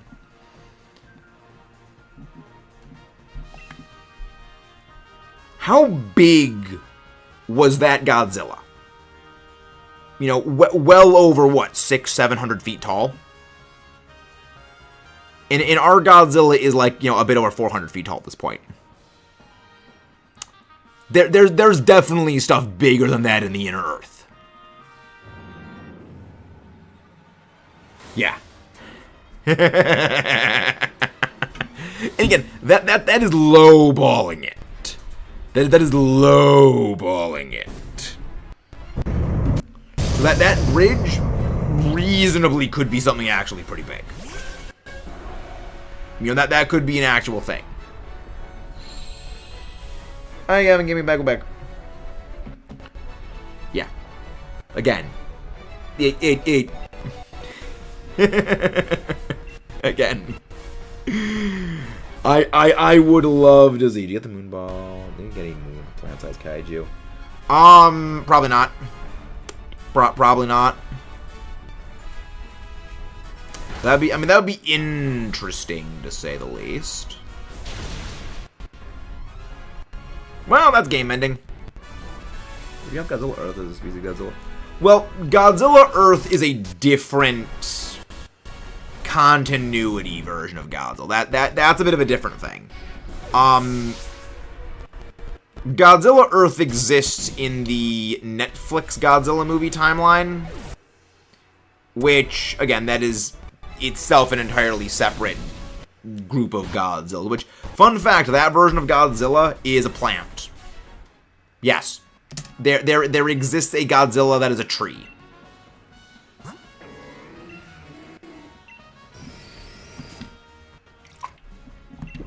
And I freaking like it. I like it. Did you beat Groudon? Oh, we did not beat Groudon, but we have beaten Groudon in the past. Hello there, Solgaleo. How do you do?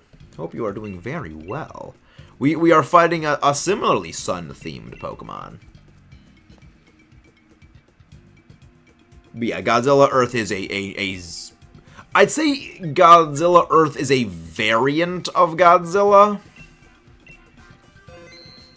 Because Godzilla as a species is kind of like a... It's different for every universe. Every universe has its own version of Godzilla. Groudon. Yeah, I've yet to fully watch the Netflix Godzilla movies. I've heard very mixed things. But I mean, when I do my reviews for all the different Godzilla movies, I'm gonna need to watch them at some point. They literally made a weapon to kill Godzillas from Godzilla's bones. That's my... Yeah.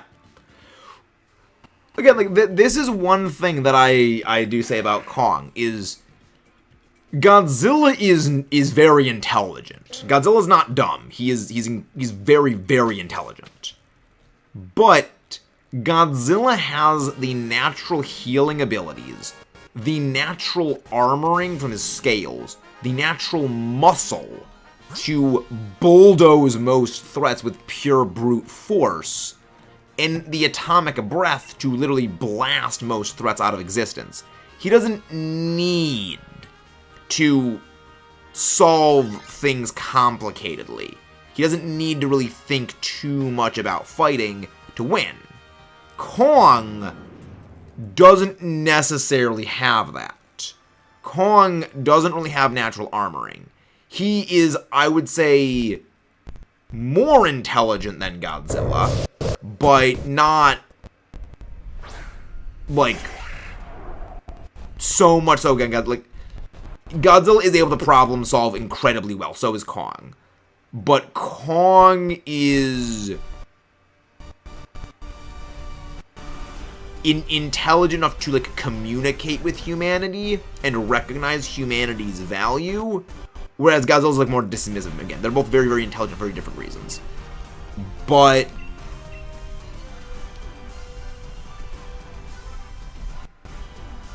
Kong's species needed to apply their intelligence to make up for their physical offensive shortcomings, I guess is probably the better way.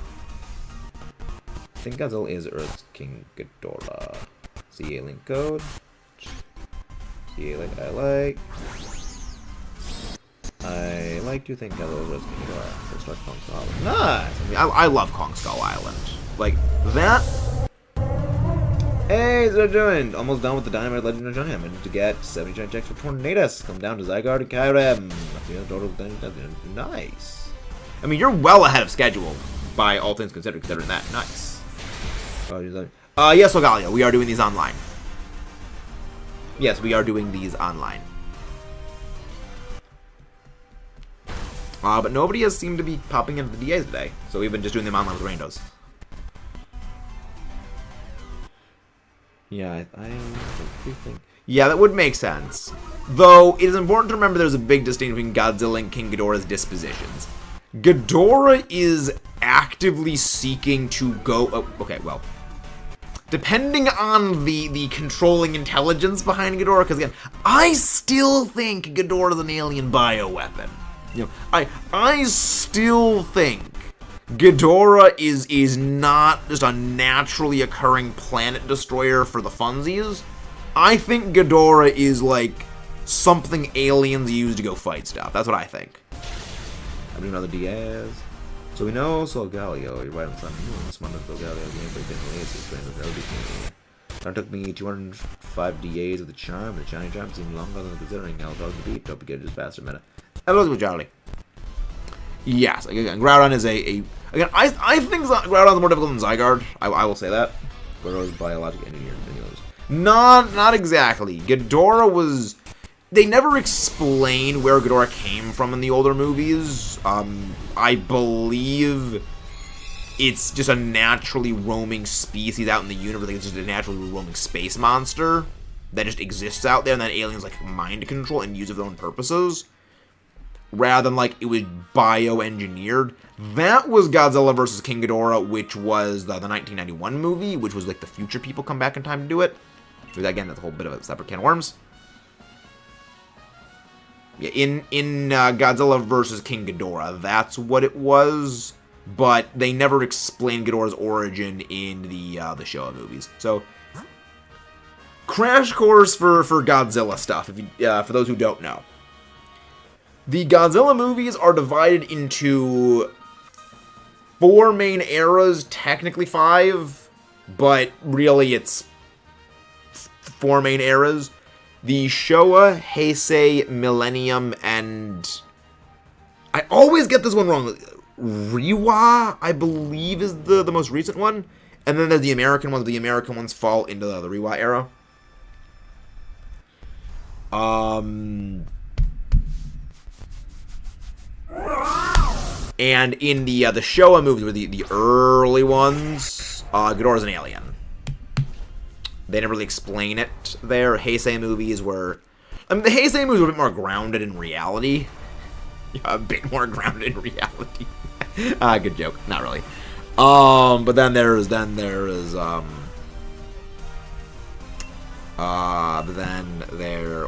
Millennium movies. And the Millennium movies, I would say, were the most grounded, aside from the black hole gun.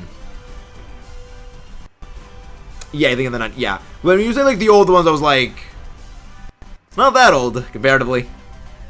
Legendary. There's one Kaiju. I don't want to. Honestly, I don't hate Zilla.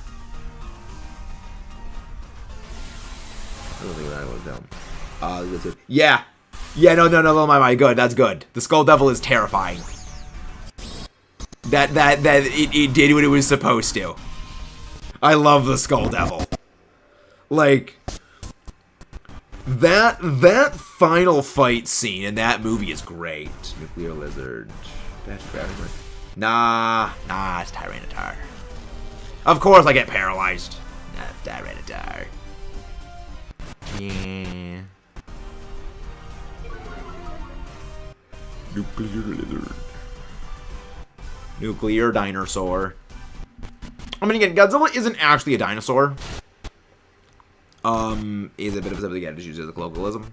But, fun fact, my favorite dinosaur actually does have a kaiju representative. So there actually is a kaiju version of the best dinosaur, the Allosaurus, and that's the Gorosaurus. Yeah, Godzilla, Destroy All Monsters, Destroy All Monsters, Gorosaurus, the one that also fought King Kong in like the Toho King Kong movies. That's descendant of an Allosaurus. Based. Got a little disappointed by Shimo. I like Shimo. I like the, dark mirror inverse version of Godzilla with ice powers. Kaiju basically means... Okay. Kaiju means, like, strange beast or strange creature. But it is a term that basically is used to mean monster. So, like, because... Technically, Pokemon are kaiju. Like, by definition, because they are strange creatures. But generally, when people use the term kaiju, it refers to, the giant monsters. Stuff like Godzilla and such. Hey, man, just popping. Thank you very much, Mason. Thank you very much. Ghidorah, because we know what Space Monthly got there. We don't know, actually. I saw a sword. I saw. Yeah, again, I like that they never really explained where Ghidorah came from in the older movies. Pocket Kaiju. I mean, again, yeah, basically. Again, Kaiju just means... Like, technically, Clifford the Big Red Dog is a Kaiju, by definition. when I first heard that, like, I was actually mad. I was like, no, I mean, no, it kind of makes sense. It kind of is a strange creature, so yes, it actually does check. That math does check out. Yes, technically, it is. Again, technicalities. You are technically correct, which is the best kind of correct.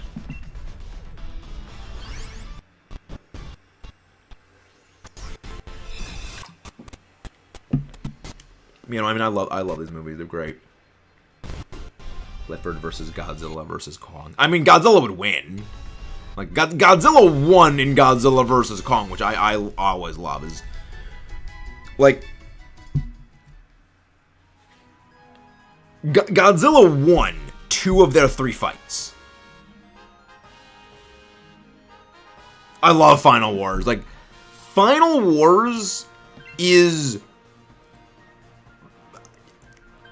in like the grand spectrum of like the Godzilla movies. On the one side, I have like the serious ones where you're not really meant to, I guess, like, enjoy the monster fights, for lack of a better term, because it's not meant to be, you know, a popcorn movie.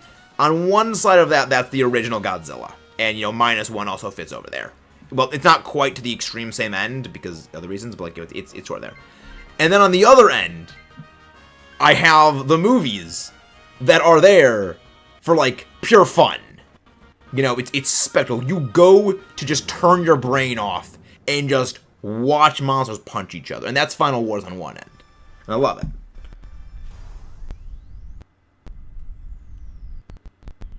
That's all I'm gonna do. Yes, as this Godzilla figure is actually Godzilla Final Wars. So that is the Godzilla Final Wars figure, because the eyes. Well, I mean, again, I keep no, that is that like I can never keep straight whether it's Kiryu Goji or whether it actually is Final Goji. Because, like, Kiryu Goji, I think, was, like, a bit bigger, but, like, its Final Wars was slimmer. Godosaurus is the dinosaur of imagination. Razor teeth, armor scales.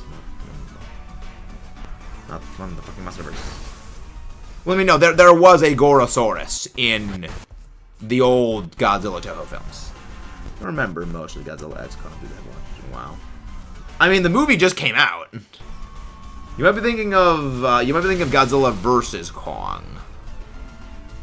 But yeah, no, Godzilla won the first fight in the ocean, which, again, smart.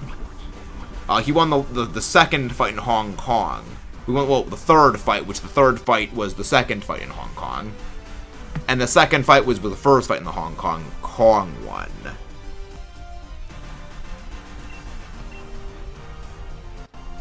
Yes. Yeah.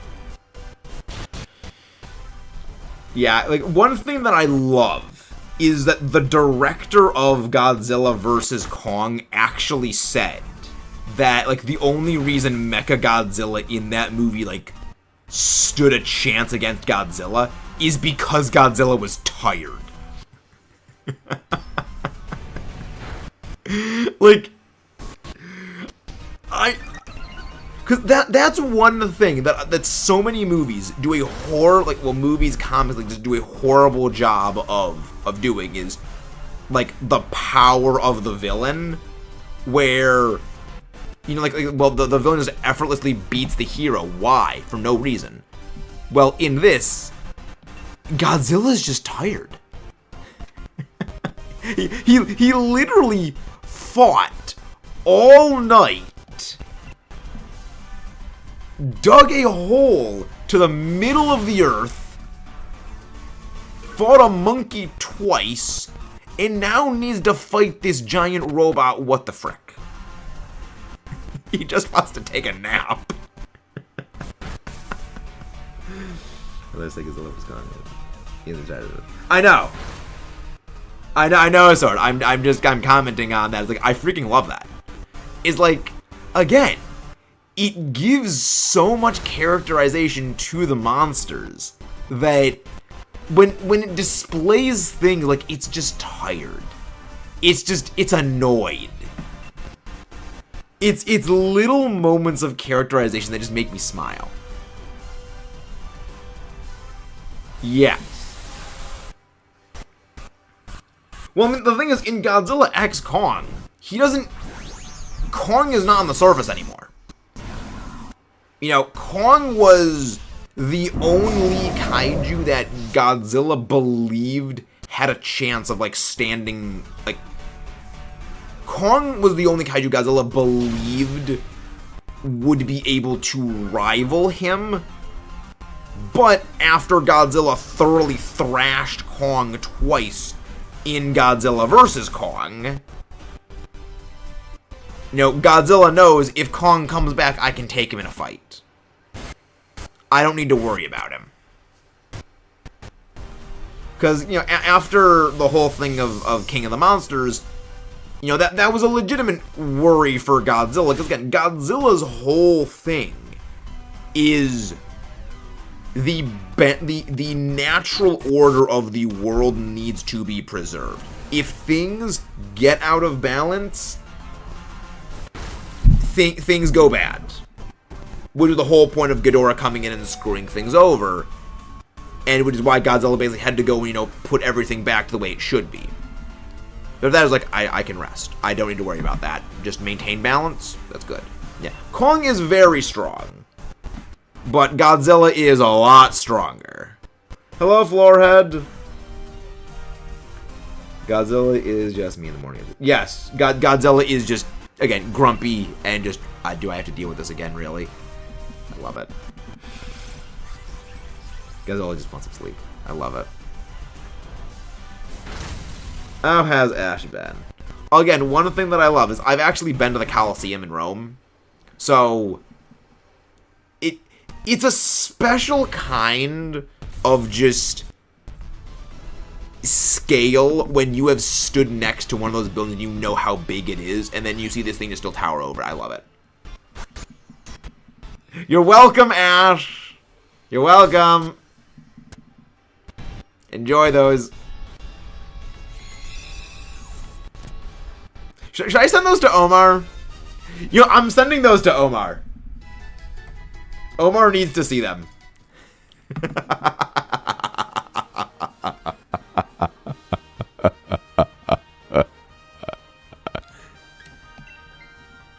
Skill issues. Skill issues. Let me go grab those links. Those are fun. Like, I saw those and it was like, I have to send this to someone. I must share this cursed knowledge. If I am going to be cursed with this knowledge, I will make others suffer with me.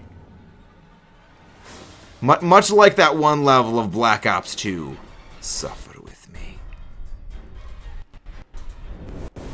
Oh, this has always been the supervillain arc.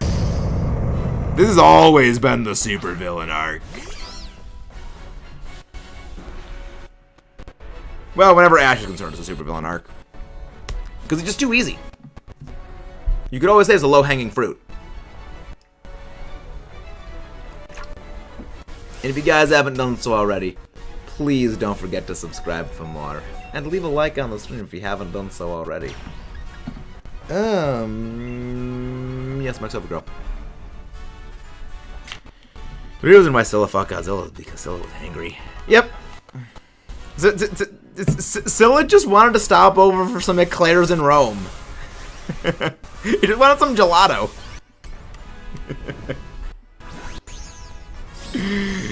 Godzilla, no, only I can have the gelato. Which, slowly semi-controversial, I actually kind of like gelato more than regular ice cream, because it's healthier for you, and also just tastes awesome.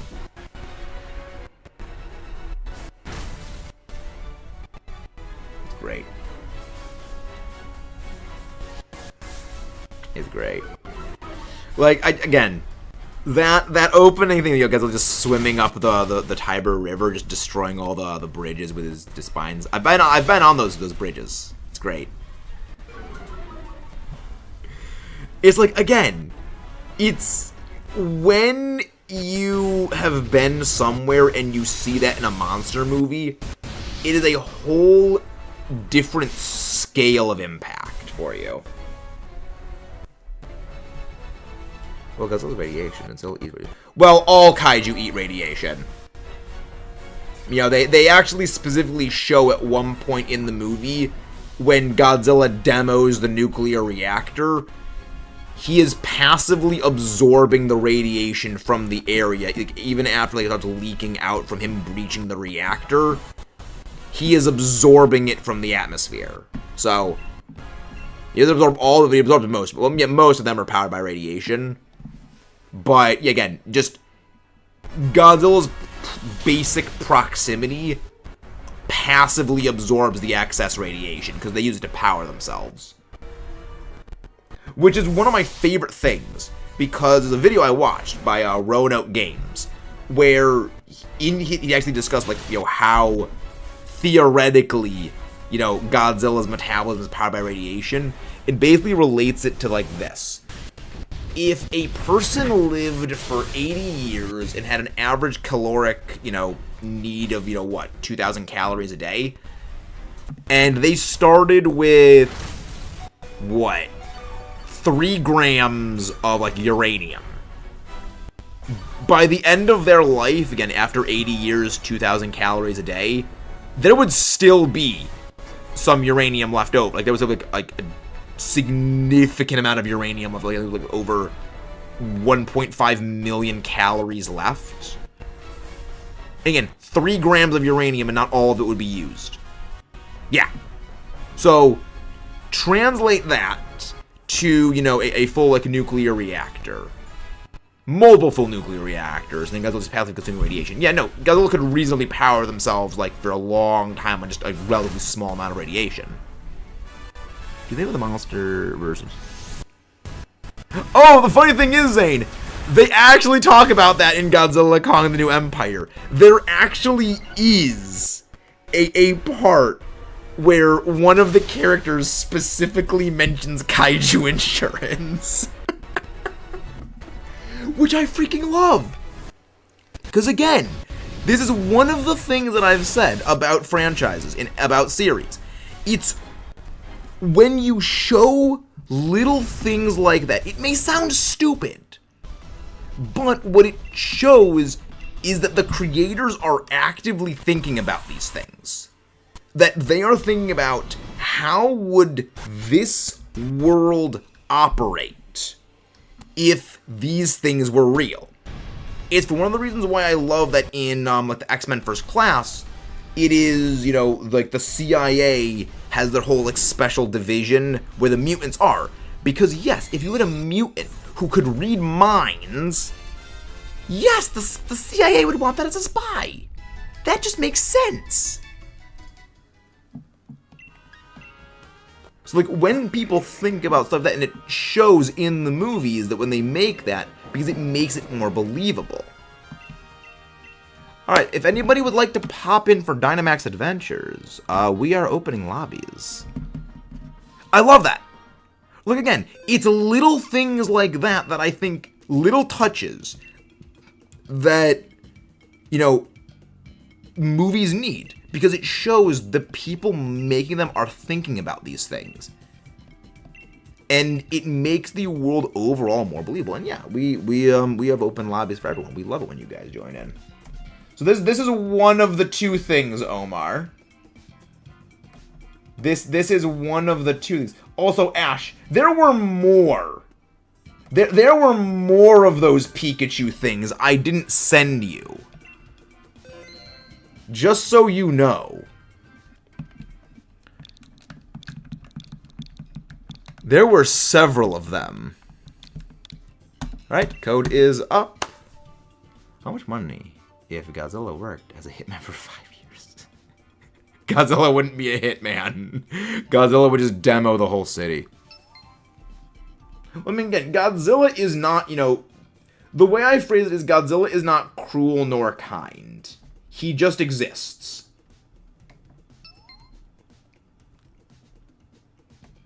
You know, he is simply a force of nature.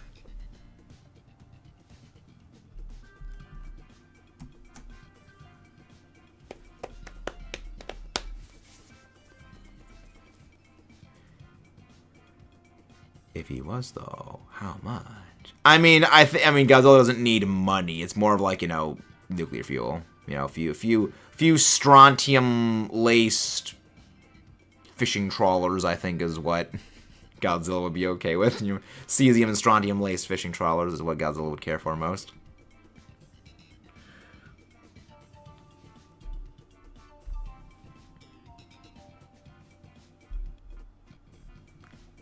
Yeah. Because, like, I think eventually they are gonna like phase out proper Godzilla. Would he subscribe to the Because he does stealth. No, that's fine. I mean, that technically would be stealthy. If there's no one left behind, and no one would be able to tell it was Godzilla that did it, you know, I mean, that's pretty stealthy. Stealthy was left, you. I'm being haunted by an image while looking at the merch for less mainstream kaiju. Oh boy. You may want to check your internet to make sure you're connected. You may want to double check to see if you're connected to the internet, because sometimes it doesn't connect people.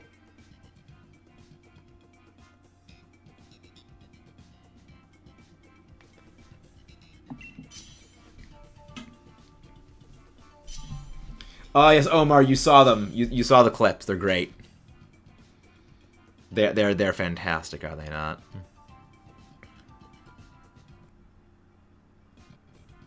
But yeah, no, there's all kinds of, you know, cursed things out there.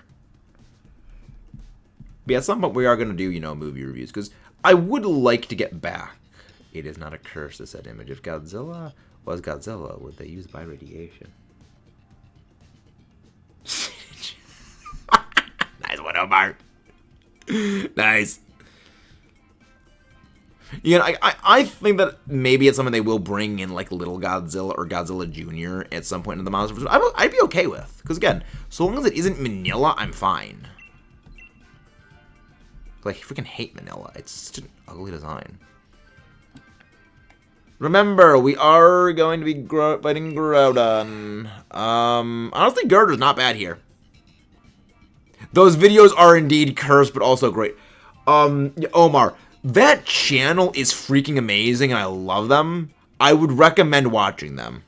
I'm like, Roselia or Zatu, either of them is good. Like, there was one, it was like, you know, the most satisfying videos to watch, but there was a lot of, like, absolutely satisfying videos. So, yes, there were a lot of great ones.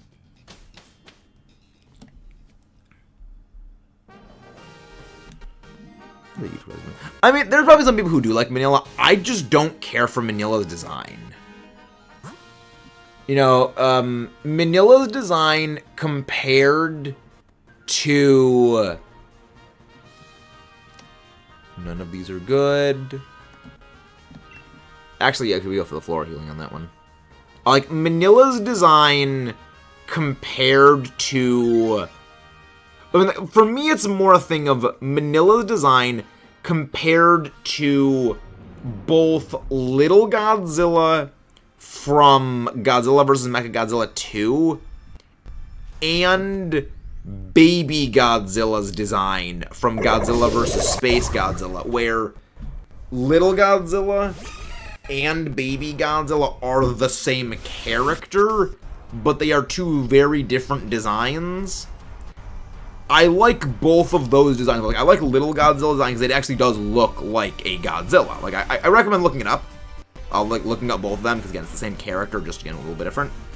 And Little Godzilla is like is actually very cute. You know, it's very cute, friendly looking design. Whereas Manila is just like very repulsive, very unsettling designing. But yeah, no, I don't overly care for Manila. Actually, does Little Godzilla show up on the box art, or? Yes, there actually, yeah, let me show this. So you probably can't really see it, but that is Baby Godzilla. You know, small, but you know, fairly cute. You know, it's okay. And let me go grab the collector's edition to show Manila.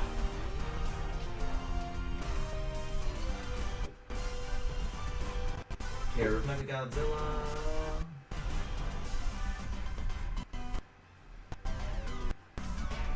And I mean, it doesn't really show Manila too much on the box of that one.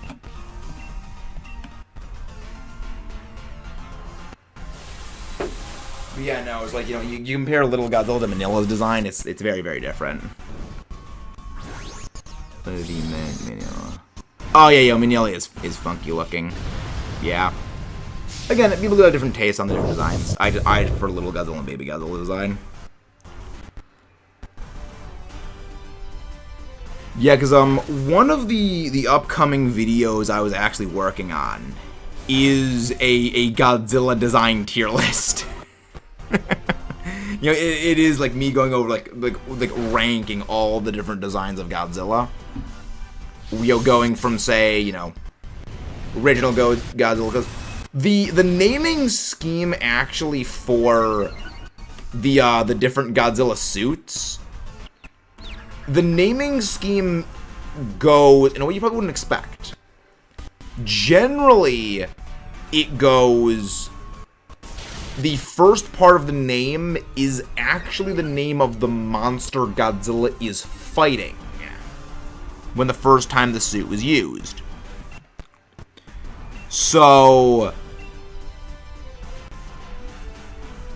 aside from a few instances where the Godzilla is not, where the Godzilla actually isn't fighting another monster, or the American ones, where the American ones are actually named after the director. So, like, you know, the Godzilla design used in Godzilla vs. Kong and Godzilla Kong of the New Empire is called Win Goji or Adagoji, you know, Adam Wingard Goji, or, you know, that. You know, Godzilla 2014 design is called Gare Goji, Gareth Edwards Goji. Godzilla 1984 is, you know, 84 Goji, but when he's fighting another monster, it follows that naming scheme. So the Godzilla design used in the first Godzilla versus Mechagodzilla is actually called Mecha Goji, because its first enemy was Mechagodzilla, so it takes that for the naming scheme. Like, I believe, like, yeah, like the Godzilla suit used in Godzilla versus the original Godzilla versus King Kong was actually, I believe, called King Goji, because it was the first King Kong. It was the first Godzilla enemy fought with that suit. We're actually gonna go for.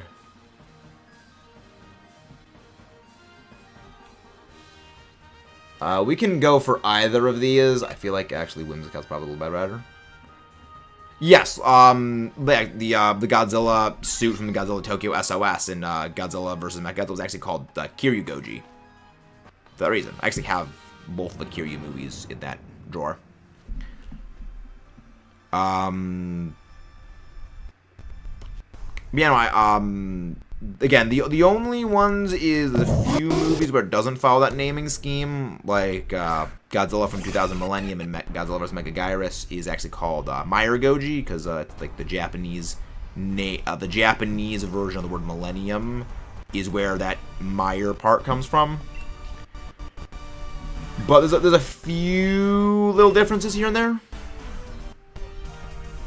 It's a cabbage cameo.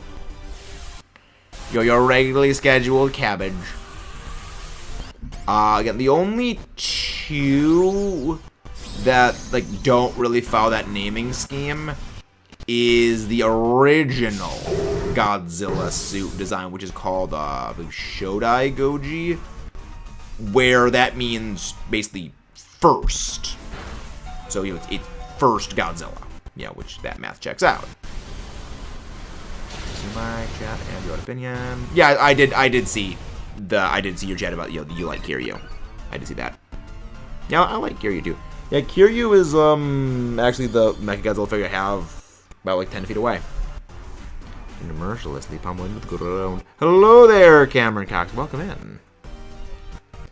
Again, guys, if you haven't done so already, please don't forget to subscribe for more. To space! Oh, wait, I actually missed the coaching boost. Dang it. Oh my gosh, I see Floofaloafs. Oh my gosh, I see Floofaloafs. Yes, they Floofaloafs. Very puppies. Yes. Sorry, a friend of mine just sent me a link to the r/Samoyed Reddit, and it's like, oh my gosh, yes, I love the Floofers. I love the Floofs. They're adorable. You're wonderful floofers. If you guys haven't done so already, please don't forget to subscribe for more. And leave a like on the stream. But kaboom! You've taken down the cabbage. I don't think we switch out for this. I kind of like our team we have. So, here's my thinking. We have the Xatu actually use Simple Beam on a Azumarill. Then we use Coaching. And then that will jack up my attack stat into infinity.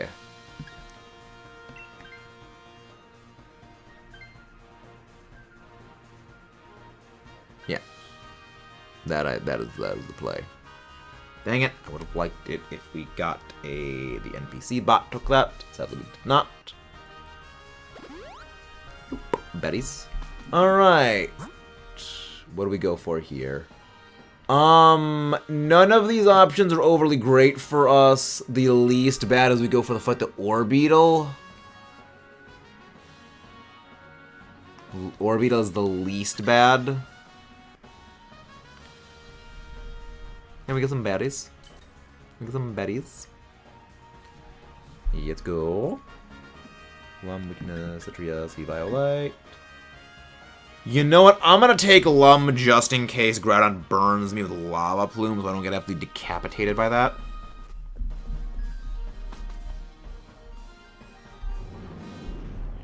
But yeah, no, I mean, I've still got to work out some things for the Godzilla tier list video, because again, there's a lot of different Godzilla suit designs. And I really need to do that list before the Godzilla Wiki actually decides to conglomerate every single Godzilla suit design into a single page. Because yeah, that's something that they're actually kind of going to be doing, is they're actually going to be conglomerating all of them into like a single page, because a lot of the pages are actually labeled flagged for deletion. So I need to get working on that.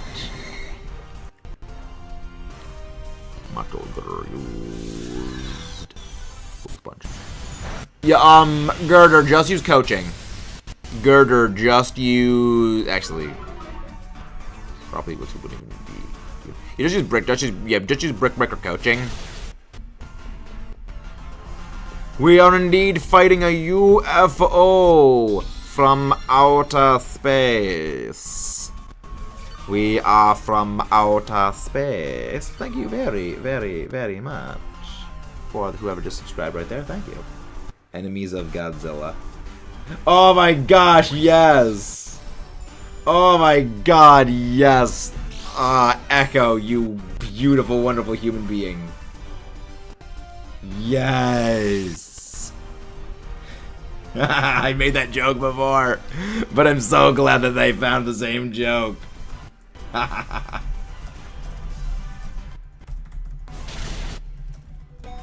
Enemies of Godzilla. Anguirus. Cousin Kiryu. King Caesar. Gebra. Oh yeah, and that kind of actually brings something I haven't really had the chance to bring up before. I bought the first 7 Yakuza games just earlier today. So... yes. Look forward to at some point in the future the Yakuza games on the channel. You know, that's a thing. Echo, I'm so glad that you actually found that. I'm so glad, because that's funny. That's funny. Tomorrow is gonna be next stream is gonna be 1:30 regularly scheduled time. This one was not our usual time for reasons. Yeah, Girder, just keep using Coaching, Girder. Just keep using Coaching. Well, I'm not gonna be able to use Coaching anymore. Yeah, normally we do streams. A video was made. And kid, this is why you don't gamble. Gambling is bad. Gambling is bad.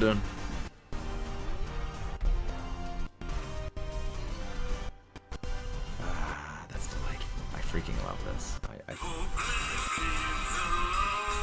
That's music there. I'm gonna go check that out later. But yeah, no, I got the Yakuza game, the first 7 Yakuza games. Because it looks like some like a massive deal on Steam for like 70% off all the games. And Echo was like, you know, oh yeah, just, you know, you said you were interested in the Yakuza games. Well, like, they're on sale at Steam for like, you know,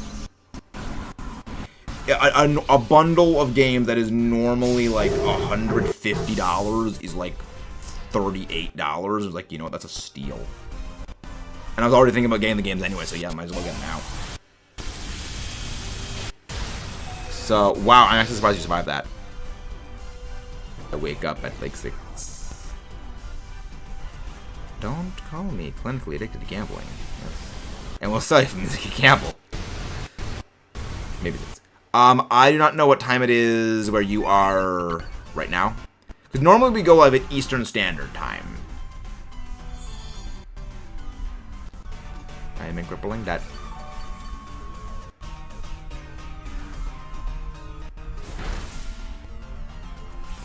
I love that. Okay. Okay, so you are in the same time zone as I am. So yes, okay, so that, yeah, yes, that's fine. You know, the good thing is, because it used Gmax Gravitas, I now will never be able to miss a, I will never miss a play rough. Neko, how you doing? Go on the mods, go grab Neko's link, please. How do you do? Hope you're doing well today. I'm doing great. Again, slowly spiraling into deranged, unhinged madness. But I'm doing okay. We ball. We ballin'. We ball. We ball.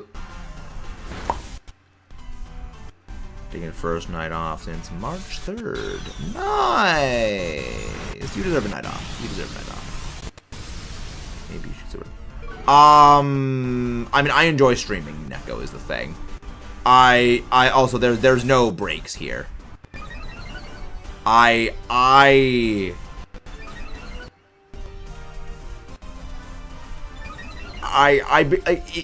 I am not streaming, I'm basically working on other videos. Like, it's weird. The last time I took a night off, relatively speaking, was... I honestly don't even know how long ago that was. Doing my homework. I'm procrastinating. Mood. That is literally me. I also similarly struggle with the procrastination. I feel you on that. Yeah, I don't burn out. Yeah, I definitely understand that. For me, a lot of it is partially the motivation why I stream and why I still make content.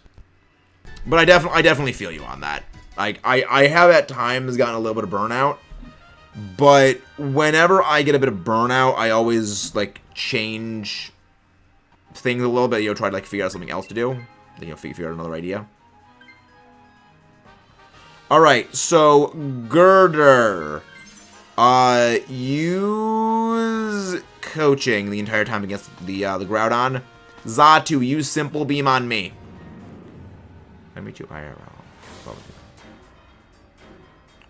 Yeah, at some point we're probably gonna do like a fan meetup at some point, because one thing I would like to do is like go to conventions and, you know, do like viewer meetups at some point. That's something that's again in the plans, but that's, you know, down the road. You know, that's like when this channel is relatively self-sustaining. That's a bit of a separate matter altogether. After you. Oh, come on! Well, that is a stupid fast Orbeetle now that I'm thinking about it.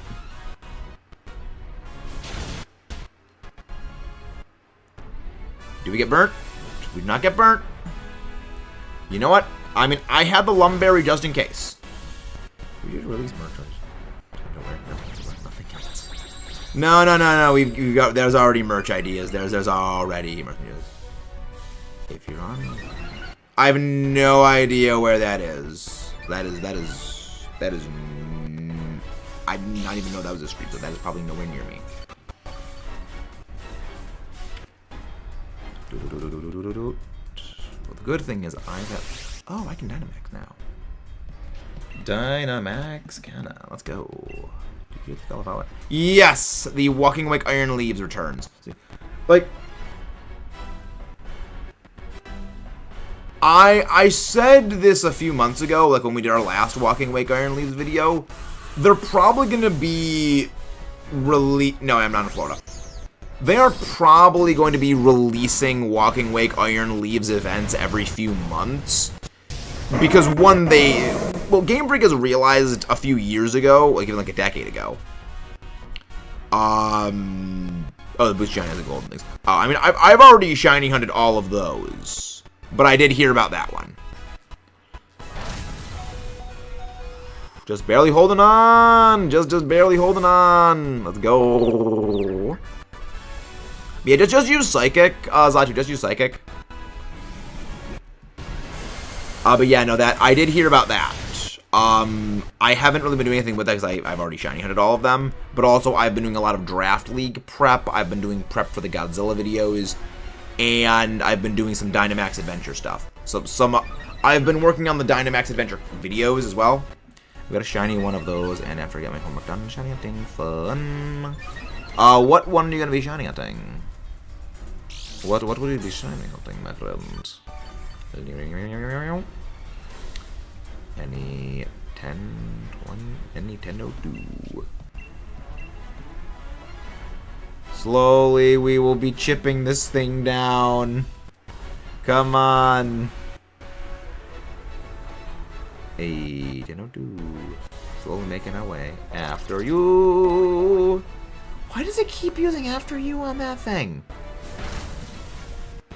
Go, Gadget Groudon Reducer. Go, Gadget Foam Spray. No! No! You suck, Groudon! You suck! I had this entire plan of keeping the rain set up so that we could do more water damage, and then you absolute jackwagon just use Max Flare. You used the one move that could botch up my entire plan. No. No. We ain't letting that happen. We ain't not letting that happen. No. No.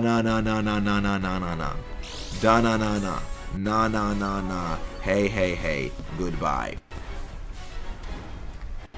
Fortunately, we're probably going to be losing that thing soon. It would be really helpful, Orbeetle, if you use after you on me. Or at least on the girder. Oh my gosh, it actually did use it on me! Rare AI win! That is why I wanted to use the rain damage, because that is attack is weak point for massive damage. This is fine. This is fine. This is fine.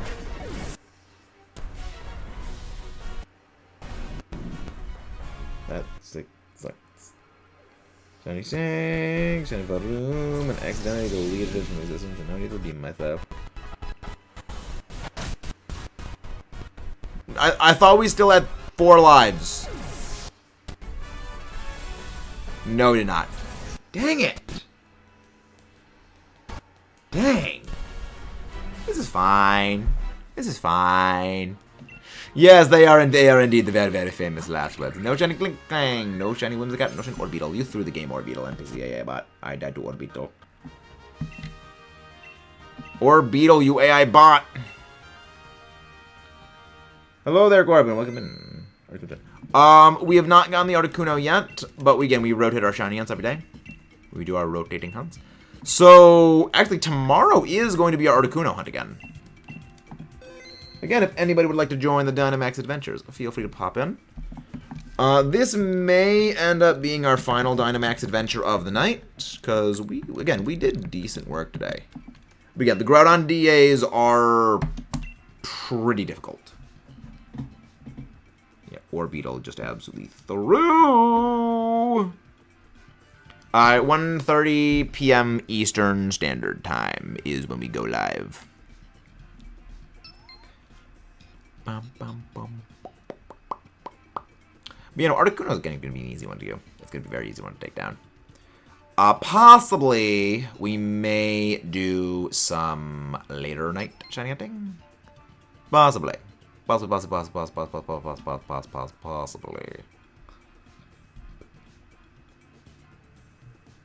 So shiny goes, the shiny Godzilla is in my shield version, and this is my sword version.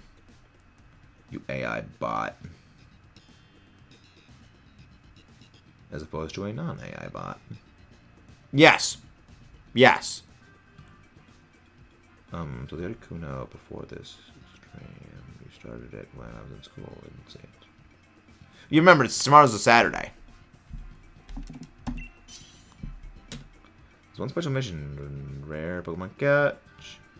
It will be pain, but it'll be great. It'll be glorious. It'll be glorious. Lure Ball Zathian. Ooh. I thought the Zacian was a guaranteed. Well, I mean, that just reset and turn the game off and turn the game back on again. But that's not going to be too bad. Like, it can't be any worse than, you know, like, beast balling something like a Beldum. Which, side note, one of my favorite things was when that one guy caught a beast ball, like a beast ball Beldum. Like, I don't know if it was a shiny beast ball Beldum or just a beast ball Beldum in general, and people were just offering him like everything for it when it's like, it's not that hard to get. Like, it's annoying, but like, it's just go catch one, breed the thing down. You know, it was just freaking hilarious, and I love it. All right, let's go.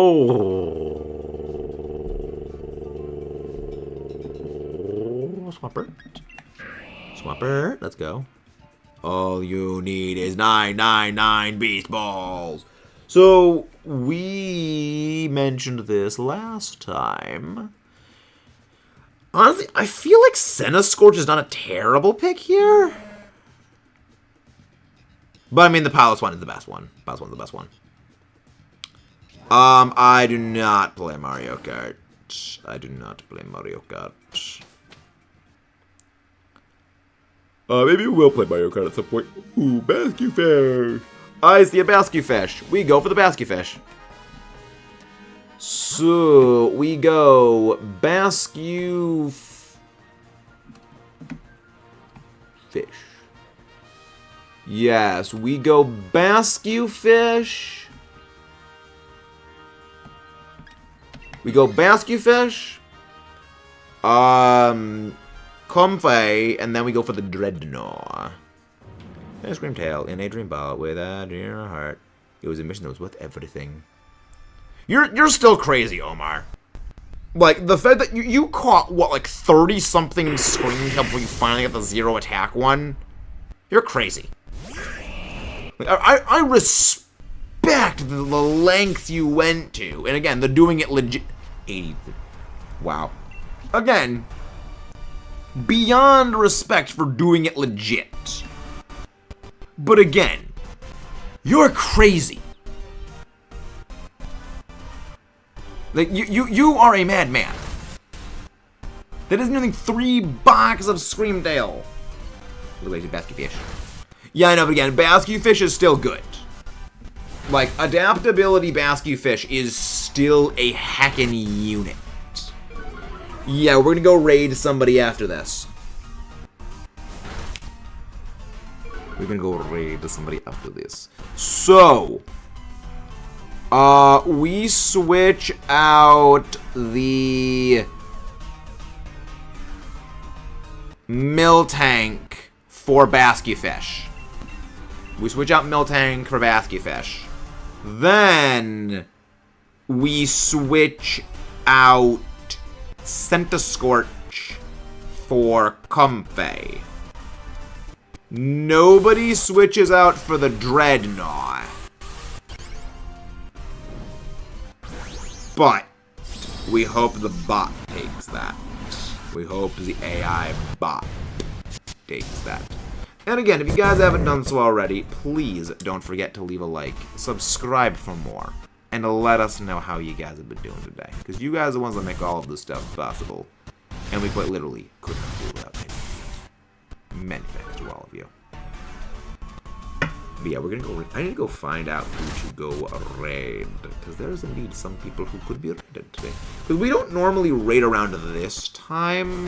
Because again, normally we don't normally start like at 7. We generally start a little bit later than that, a little bit.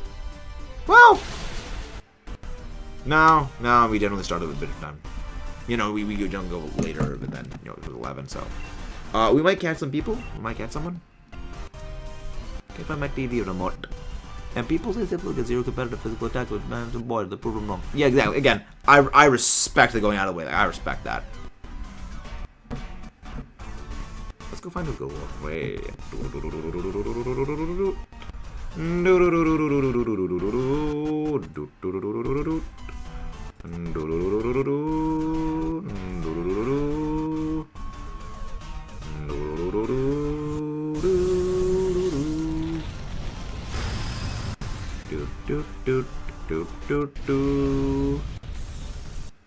Yeah, maybe we go raid them. I feel like that's what we go raid.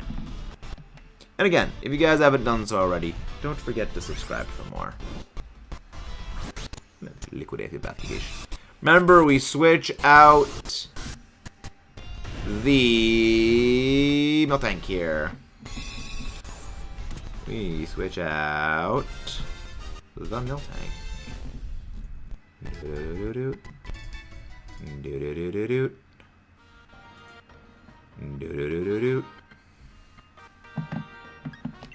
Do-do-do-do-do.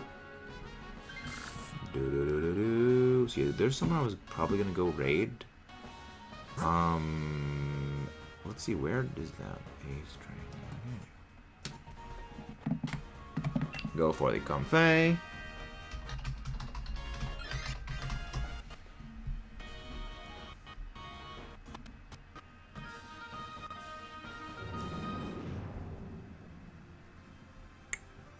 Ah, so they... okay, well, they just ended off, so that changed that. Well, let's not forget, I'm one of the 2 people that has a competitive 2-0. Yeah, again, you're also... I still need to work on that.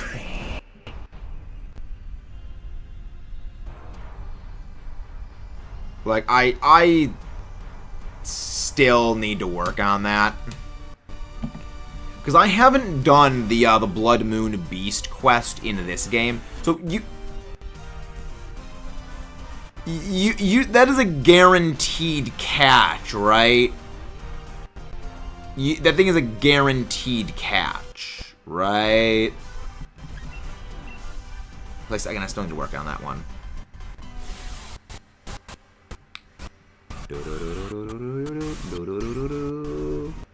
Yes, okay. Okay. Yeah, because again, I have not done that whole song and dance yet. Freddy Fazbear's a guaranteed catch. Rose superior crazy while you run. What do you mean, Sword Chuck? What do you mean? Why do I say things? I don't know, Jared. I'm the same way. We speak words. We simply words.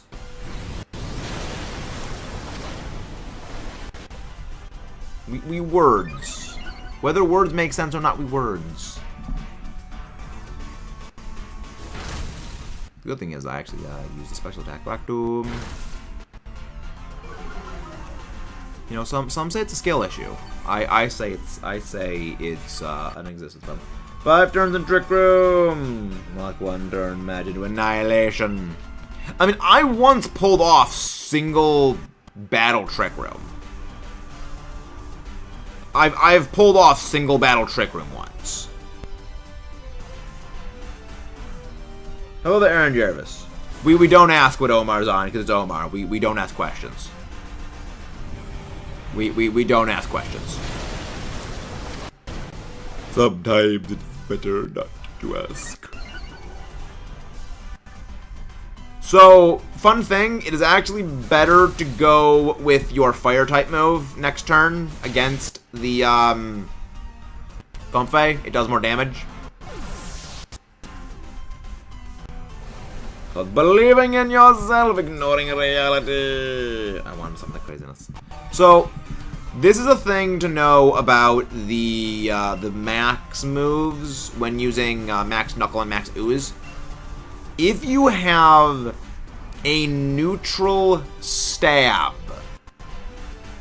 that is generally more powerful than a super effective non-stab Max Ooze or Max Knuckle. The only time it is not the case is if you are using a very, very, very low power same type attack bonus move. So, in general, it is better to go with the stab neutral than the super effective non-stab. Unless you are using it to deliberately buff yourself and you debuff your allies, in which case on the last one you generally want to go for the other one. No 20 times journey before. Hello there! Karen and Miguel, welcome in. I beat Elite 4 Pokemon Johnny Pearl, took me 20 times. No. The Elite 4 in BDSP is very difficult. They are the hardest Elite 4 in any game. They are very difficult. But welcome in. Again, guys, if you haven't done so already, don't forget to subscribe for more. Switch out the Sound of Scorch for the coffee. Oh yes, I think you will enjoy the Pokemon difficulty analysis. Series we did. So I'm a very big, you could almost say obsessiveness with the numbers in gaming. And I actually went through every single Pokemon game looking at all of the major NPC battles and actually mathematically reduced things down to find out what the most difficult Pokemon game was. Just purely in the numbers. And BDSP actually is the hardest. I recommend you check that series out, because I'm probably going to, like, revamp it. Oh, do not Dynamax against this thing. I'm probably going to, like, revamp it at some point. But, yeah, no, it was a pretty big undertaking. And most of the legwork for it is actually finished, so I can just basically redo it again. And now that I'm actually better at editing, it'll actually go by significantly faster. I'm not getting to just reuse the same slides. So even then, it's not actually that big of a problem. Meta, my brain stem can't comprehend this knowledge. It's fine. So, Comfey, just use Floral Healing on the Basculin. Do not attack. Just use Floral Healing. So, we just want to draw the Dynamax's battle out as long as possible. Just try and get the Dynamax to roll back around to me. Try to get a second full out. Let's go. But yeah, no, I recommend checking out that difficulty analysis series. Again, it's going to get an update in the future. Well, less of an update and more of a revisiting and having better production values. Because, like, that's really the whole thing. It was just the lower production values. Because that was back when I was using the this sort of piece of crap microphone, which, you know, not the greatest. With now I've got the big boy mic. I've got the big boy microphone now. The one that captures this oh so buttery smooth voice with absolute pristine perfection. Thank you very much, viewers. Could not do this without you. Thank you. Don't forget to subscribe for more. Many thanks. Yeah, you can never do stuff like that with the other microphone. Hey yo, sorry about Pokemon Sword. I was deleting my Pokemon Sword in the game files. No legendaries. Yeah, that's what siblings do. That is very much what siblings do. I speak not from being on the receiving end of that. Again, there's a long list of reasons I would like to go back in time and throat punch younger Maxis, because he very intensely deserves it. Again, he was a little shithead. Nobody switches out.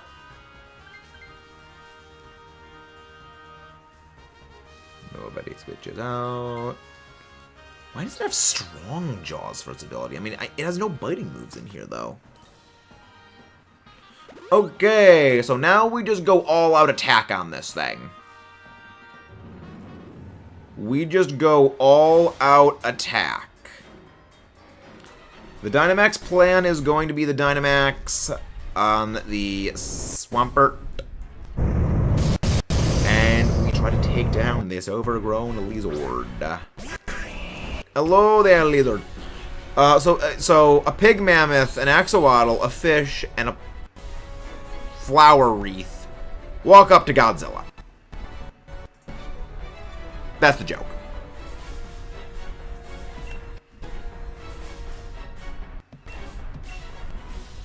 I am watching the yours live. Thank you. Well, the thing is, if the Pokemon Sword was restarted, you can actually join in the Dynamax Adventures and Shiny Hunt with us. Fast Q Fish, Ice Fang. Just use the water moves. Just use your water moves. Do not use Ice Fang. You actually cannot freeze Pokemon while Sunny Day is up. I would love a special defense drop. Dang it. I would love that special defense drop. Rock Tomb. You know, actually, that's pretty good to go for the Rock Tomb. We actually could use that speed drop. Side note. I have a love for Rock Tomb. I'm beginning to respect Rock Tomb. I can't go in. It's okay, Mount Cookie, SMG 4. We're actually going to be ending up, this is actually our final Dynamax adventure of the night. We are going to be going to raid our friend, Lionheart Plays, who is similarly doing a shiny hunt, except he is shiny hunting in Scarlet Violet for Iron Moth and Slitherwing. He is hunting a very based pair of Pokemon. A very based pair of them. Sorry, I was using Espanglos. No, it's all good. It's all good, Zane. The thing is, with adaptability, you still hit harder. But you still hit just as hard. So, the thing is, Basculin's ability is adaptability. And adaptability doubles the power of same type attack bonus moves instead of just 50% boost. Which means, even with the reduction in power from the sun, you're still pretty much hitting a lot harder, and that is entirely... Actually, you're hitting it as hard. And that is entirely because Icing is such a weak base power. Legos. We love Legos. Yeah, no, it's all good. Yeah, The Fang moves are just terrible. Like, I wish they were at least better. But they're not. Like, they like, if the Fang moves were 100% accurate, and if they were 100% accurate, they had like 75 base power, then they'd be good. The problem is, they're like 95% accurate, they're 65 base power. It's so bad.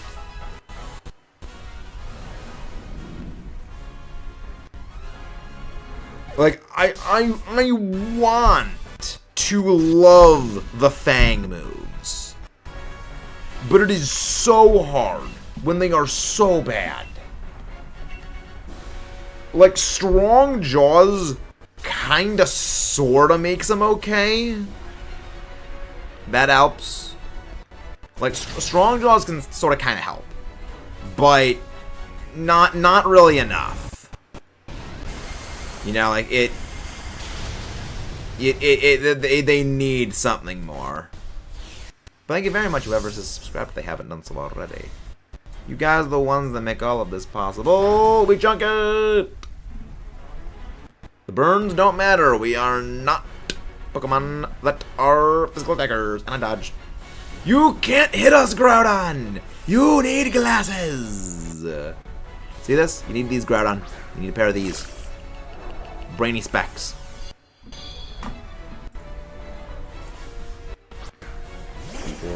Thank you very much, Cannon Miguel. Thank you very, very, very, very much. Let's take it down. Come on. Will Pylos want to use Ice Shard? Oh, we just straight up outspeed it. Never underestimate the power of the Basque fish. Never underestimate the Basque fish. The fish destroyer of worlds. Thank you very much, everyone, for tuning in. We end off on 70 Dynamax adventures, successes, even for Groudon. We're gonna go raid our friend Lionheart Plays, aka Mr. Humberto, who is Johnny hunting Slitherwing and Iron Moth in Scarlet. So let's go. Send them some love. Hopefully we get our shiny. 5 more subs to go. 5 more, hopefully. Hopefully we get some more during the night. But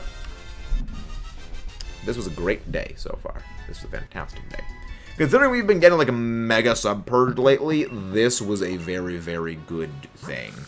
I was starting to get a little bit demoralized from like all the sub purges we were getting, but then it was like, you know, nah. The new people coming in like the heroes. And then as the Sabaton song goes, and the winged hussars arrived, it was glorious. But that is going to be all for today. You absolutely wonderful people. We are going to go raid. I can do a redirect to Lionheart Plays. So we're going to go do. So all you got to do for the redirect raid, what's going to happen is we are going to end off the stream. So just make sure you click live or refresh the stream. It'll bring you up to the latest part of the stream. So it'll bring you up to like the stream being live right now. And then when we end off, it will automatically move you over to Lionheart's stream. And then you just paste this raid tag over on his end. But I will see you all. Have a wonderful night, afternoon, evening, morning, or noon, wherever you are in the world. Thank you all.